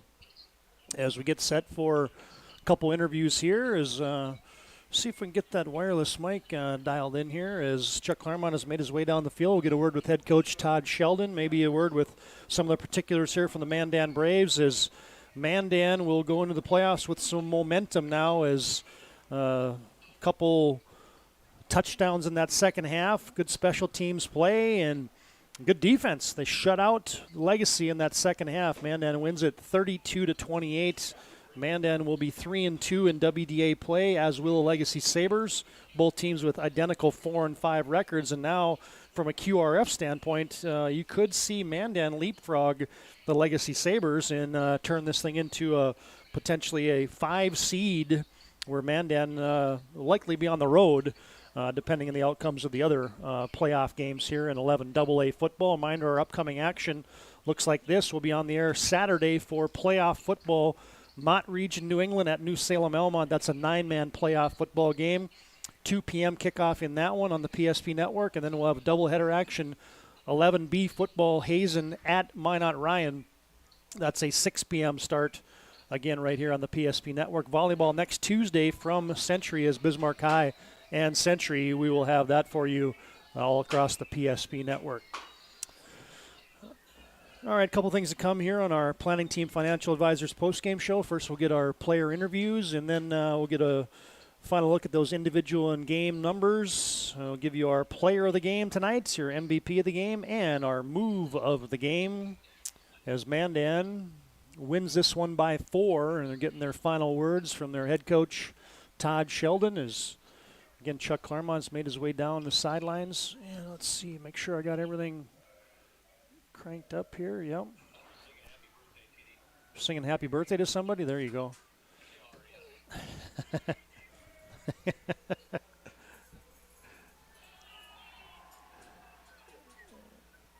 Well, there's a long post-game huddle there for the Mandan Braves as they were giving somebody birthday kudos. As we'll just patiently wait, as we sometimes do. We'll make sure and get these kids interviewed, get a good word from head coach Todd Sheldon as Mandan. Boy, what else can you say? Their 3 big cogs all came to play tonight. The leading quarterback in the WDA is Max Carlson. He did his thing. Carson Jablonski, the leading receiver, did his thing, but it wasn't just receiving tonight for Jablonski. And then the leading rusher in the WDA is Lincoln Wiseman, and he did his thing. And then right now, Chuck's got head coach of the Mandan Braves. Take it away, Chuck. The first half, you guys played one good quarter that half. I mean, 14-all, and did not play good the second quarter. But I don't know what you said. Maybe you had some words of wisdom for your football team, but you came out that second half, man, and you absolutely dominated that football game. When it gets down to that second half of the game, it's our last home game. It's the last regular season game for a limited number of seniors who get to put this stuff on, and a limited number of seniors on this team that have been able to put them on for 4 years. And I feel like our sideline came with more energy. Our kids played with more energy. You get that realization that time's short. It's time to go pretty quick. You know, and even from the defensive standpoint too, because they were just shredding you from the offensive side. In that, I don't know, what changes did you make the second half? Injuries on their side didn't help them at all, but I think we rallied defensively. Our defensive coordinators have a good wrap on things, and we made some changes personnel-wise to slow the pass game down a little bit, and then we made a few other changes just to give ourselves some opportunities to run blitz, I guess, is what they're doing. But, you know, you talk about your offensive team. I mean, whether it's special teams with kick returning, whatever, whether it's passing the football, whether it's throwing football, the confidence you have to have offensively, no matter how many touchdowns you get down, you got to feel confident you can come back in the second half. What we talk about on a consistent basis with our kids is you have to take what they give you. Just continue to take what they give you. Sometimes that's not glamorous. Sometimes it means throwing 5-yard hitches or it means running inside zone, but sometimes they give you fades and they make big plays and it's fun to watch. So just continue to take what they give you. And those blitzes, they were blitzing time and time and time again. So a lot of good blitz pickups, obviously some wide open throws. We really tried to mix up what we did. Our MO has been run behind the tight end, run behind the fullback, and we tried to mix that up a little bit and then throw in a little bit of motion to get some one-on-one situations. I think it works pretty well. It's fun to see when it works out like that. Yeah, no kidding. All right, Coach, just get a little quick as we're waiting for your players, a little look into next week. Obviously, you guys know we're going to be in the playoffs. You knew that. And for you, does it matter who you're going to play? Potentially could be West Fargo, could be Shanley. That seems to be the groups maybe where you're looking at. We won't know until, I suppose, tomorrow afternoon sometime who will play in the QRF thing, and what a joke. So we know what West Fargo's got to offer. We know Shanley's a good team. We know both of those teams will be a huge challenge for us, and we're going to prepare like it's the last game of the year. Great win, Coach. Good luck. Thank you. All right, let's have Lincoln Wiseman step in here. Lincoln, what a phenomenal football game. Over 200 yards rushing, and you had phenomenal holes, but you really seem to be reading them, or you were bouncing inside with your cutback against the grain. Just a tremendous effort tonight. Talk me through just what was going through your mind as you were watching these holes open up. Our O-line did a good job of following their tracks and hitting their blocks. So all I had to do was follow my hole, make the right read, go, and then just make a move at the line and go. And for you guys to get down like you did in that first half, any panic at halftime? No, we didn't have any panic. We knew our defense would pick it up soon. And we were just going to keep doing what we were doing on our offense because it was working. Yeah, the trust for you guys from an offensive perspective has to be huge, because clearly you guys have the leading rusher in yourself, the leading receiver in Carson, the leading thrower in Mr. Carlson. And so ultimately you guys have to have so much confidence in your football team from an offensive perspective. Yeah, but one thing we've been waiting on is our O-line to start picking up, and they really did that this game. They really stepped up, and that really allowed us to play to our full potential of what we were able to do. And how exciting is it to go into next week? Obviously a big win. You got some momentum on your side, and for you it seems like you have the confidence that no matter who you play offensively, you got a chance to be in the football game. Yeah, this was a big confidence boost. Losing brings the team down. It's toxic. So winning is definitely going to bring us more energy for this week of practice to get us ready for this week. All right, great job. Congratulations. Good luck next week. Hey, stick around and get a photo for you too. So Carson, great game for you. And we talk about you time and time again with your father, but ultimately you come out tonight, and whether it was returning kicks, you had a 40-yard kickoff return, set up a touchdown for you guys, your first touchdown. They played a lot of man-to-man on you on the outside on those pieces. You got to be just smiling and salivating when you see that. Yeah, and then after they man up on me, I burn them, and it's just a fun thing to see when they have to double team me. And that makes me happy when they have to double team me. And so offensively, you were just shredding them in terms of throwing the football because you were getting behind them. But one thing that you didn't play a lot, but that second half they seemed to put you in defensively. Yeah. And now you got a big pick late in the football game there. So really, ultimately for you, it was defense, special teams, and throwing. So how is that? I know your leg has been bugging you. It seemed like it felt good tonight. Yeah, last couple of games it's been bothering me, but today I took like 6 ibuprofen. I'm wrapped up and I feel good. You were good to go, huh? You were on some good medicinal ibuprofen. But and for you, let's just kind of talk again about your offense, because to me it's really what's driving your football team, even though you shut them out that second half. But ultimately your offense, you have got to have so much confidence playing against everybody. Oh yeah, I have really good confidence with great thrower Max Carlson, and he just hits me every time. He's right. And it's a great group of kids for you guys. Your expectations coming in the season, obviously we're getting the playoffs. And for you, where is it now? You made the playoffs. What's your expectation? Oh, we're going for a state ship. We're a very young team. Every mistake we make is just the next game ahead and next season. Tremendous effort. Great job. Good luck next week. TD, back to you. Yeah, great job down on the sidelines. There's Chuck Claremont as he gets a interview there with head coach Todd Sheldon and a couple young men that had their fingerprints all over this football game, and the juniors Lincoln Wiseman and Carson Jablonski. As well done there. There's your Planning Team Financial Advisors post-game interviews from Mandan tonight. So much more to come as our Planning Team Financial Advisors post-game show rolls on. Planning Team Financial Advisors helping clients work toward financial freedom.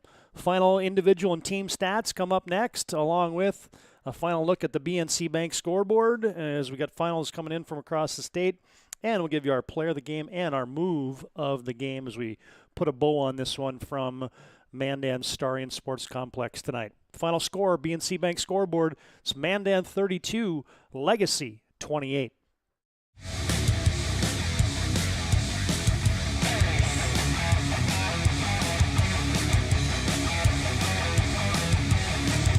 Life is all about moments.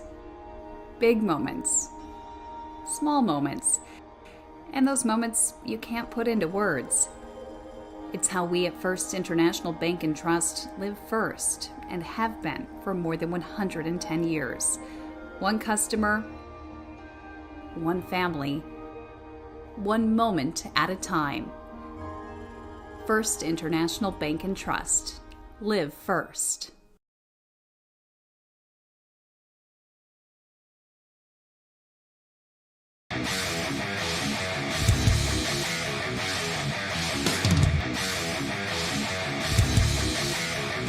Comes back away down to Oproot, and Oproot sends it forward to Luck. Luck's got a 2-on-1 into the zone. Luck dropped it back. Morelli's in, shoots. He scores! Oh, what a twisted wrister from Morelli. He made no doubt about it. Short-handed goal for the Magi. They lead 2-0.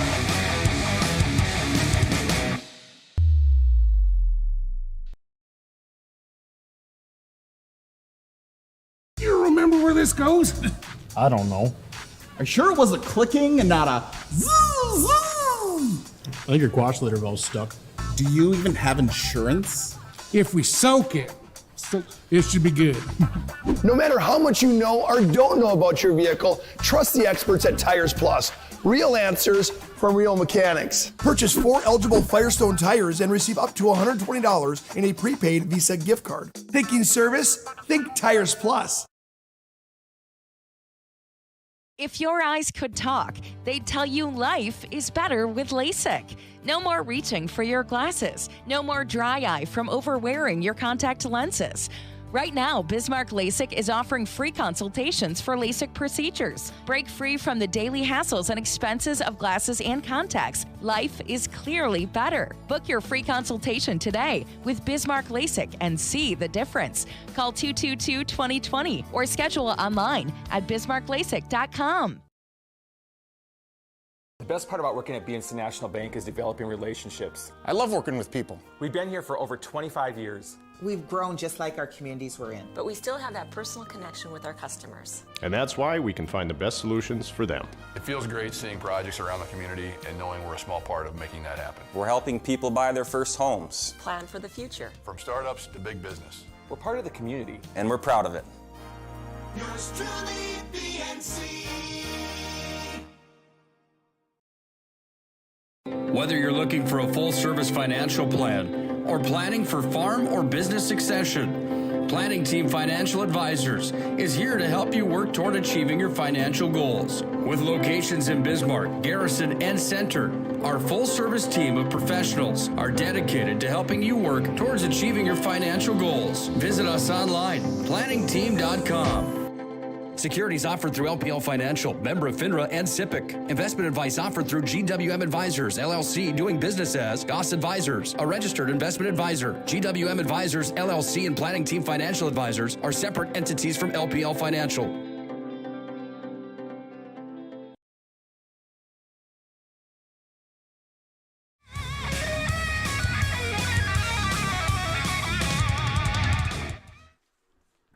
Todd Darmish, Chuck Claremont, John Samuelson back at Mandan Starion Sports Complex. Huge second-half comeback for the Braves from Mandan, and they win this one 32-28.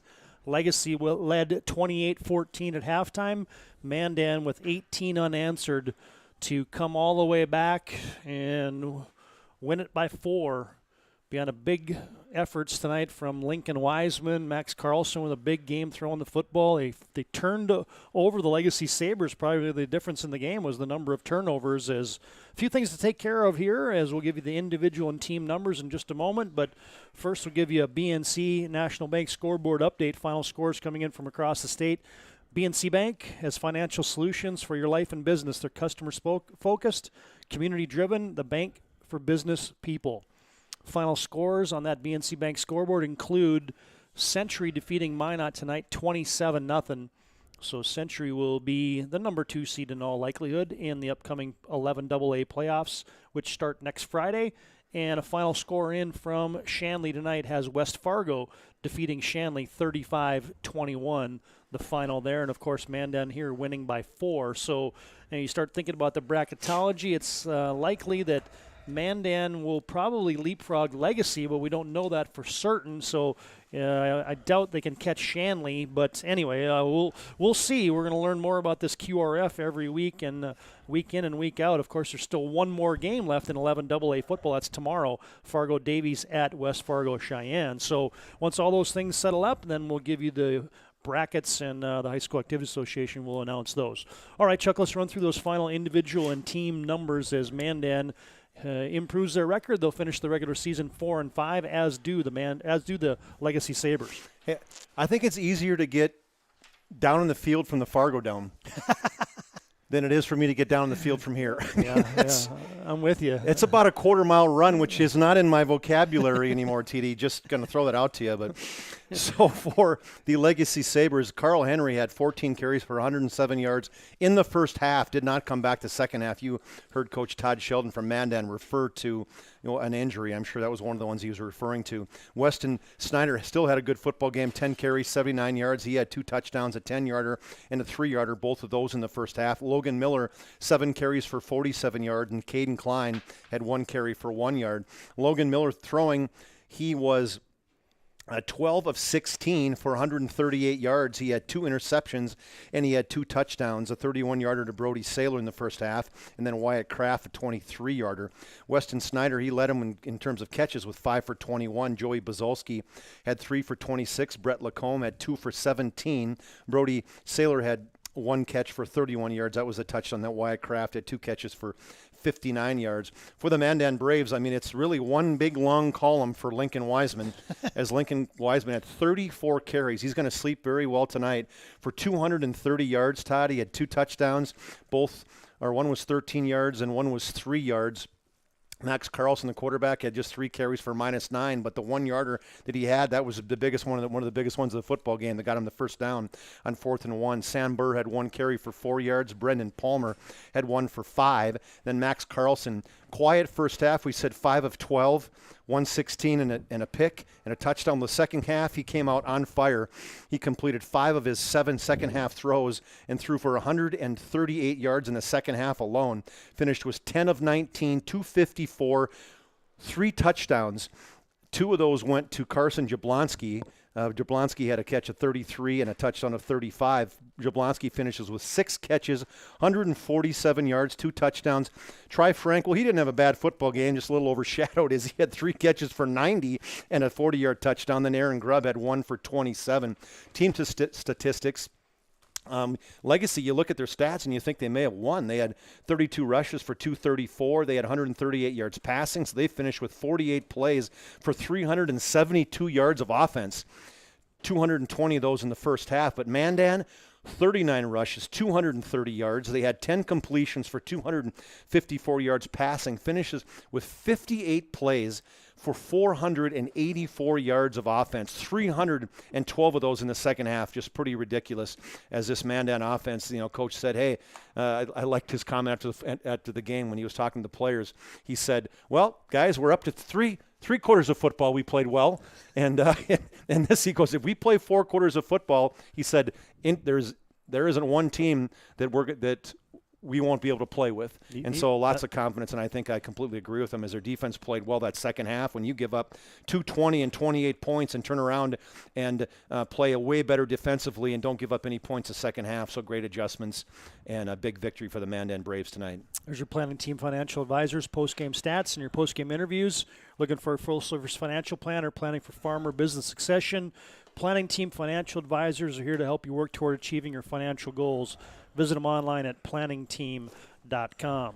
Minor, we got playoff football action coming up on Saturday, 2 p.m., Mott Region, New England at New Salem Elmont, and 6 p.m., Hazen at Minot Bishop Ryan. There's your 11B and a 9B playoff matchups on Saturday here on the PSP Network. All right, couple things to do here as we wrap up our postgame. First thing is to bring you our MVP of the game, brought to you tonight by Sport Clips. Be the MVP when you go to Sport Clips for their MVP haircut experience. Sport Clips located at 411 South 3rd Street in Bismarck. And Chuck, tonight's Sport Clips MVP is? Well, how can you not go to Lincoln Wiseman? I mean, you could give it to the offensive line, as you heard Lincoln make a comment saying we were kind of waiting for our offensive line to kind of get things together, and boy, they did tonight. And let's mention their name. I mean, it was Locken, Bame, Gerhardt, Gress, and Corbin, and then give some love to Aaron Grubb and give lots of love to Brendan Palmer and Sam Burr. But Lincoln Wiseman, 34 carries, 230 yards, 2 touchdowns. He is, without question, our Sport Clips MVP of the game. Mandan, they've lost 5 of their games this year by 7 points or less. They finally won a close one, so to speak. I guess they won a close one at Jamestown a couple weeks ago on a last-second field goal by Wegner, but they've been kind of stymied in those late-game situations, so good to see the Braves pick up a W, and congratulations, Lincoln Wiseman's your Sport Clips MVP of the game. And last but not least, your Jobbers move of the game. Jobbers focus on the details of the process without ever losing sight of the big picture. They got a step-by-step approach to move management. It keeps everyone on the same page. Comprehensive checks, proactive checks, and ongoing communications make sure that your move is handled every step of the way. Locations in Bismarck, Minot, Fargo, and Aberdeen. Find them online at jobberswarehouse.com. Well, Carson Jablonski not only had 6 catches for 147 yards and touchdowns to boot, but it was a defensive play for Jablonski that's our Jobbers move of the game. Yeah, Carson Jablonski. He came in, didn't play much defense the first half, but played a bunch the second half. And it was a blitz for Mandan. He had one kind of man-to-man coverage. Kraft catches the football. He comes in behind him, punches the football forward when Kraft looked like he was going to be going in for a touchdown. And that was a big turn, TD, because that could have been a touchdown. That could have been a turning point. So, obviously offensively ridiculous what he did tonight, but really it was that defensive play that was our Jobbers move of the game.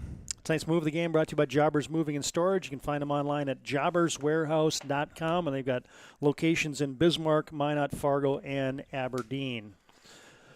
All right, congratulations, Carson Jablonski, with our move of the game, and our Sport Clips MVP of the game tonight is Lincoln Wiseman. That'll put a wrap on our broadcast. Hope you enjoyed this high school 11 AA coverage on the PSP network. Big thanks to all of our in-game sponsors, including BNC National Bank, Hub International Insurance, the Medicine Shop of Bismarck, Tires Plus, Chuppy Clinic, and our post-game, as always, brought to you by the Planning Team Financial Advisors, including our Player of the Game by Sport Clips and our Move of the Game brought to you by Jobbers Moving and Storage.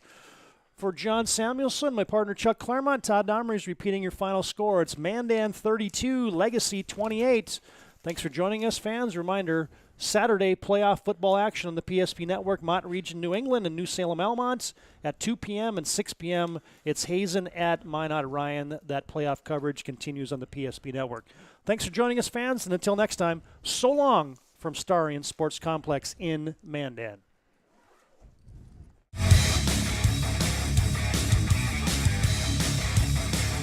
Whether you're looking for a full-service financial plan or planning for farm or business succession, Planning Team Financial Advisors is here to help you work toward achieving your financial goals. With locations in Bismarck, Garrison, and Center, our full-service team of professionals are dedicated to helping you work towards achieving your financial goals. Visit us online, planningteam.com. Securities offered through LPL Financial, member of FINRA and SIPC. Investment advice offered through GWM Advisors, LLC, doing business as Goss Advisors, a registered investment advisor. GWM Advisors, LLC, and Planning Team Financial Advisors are separate entities from LPL Financial.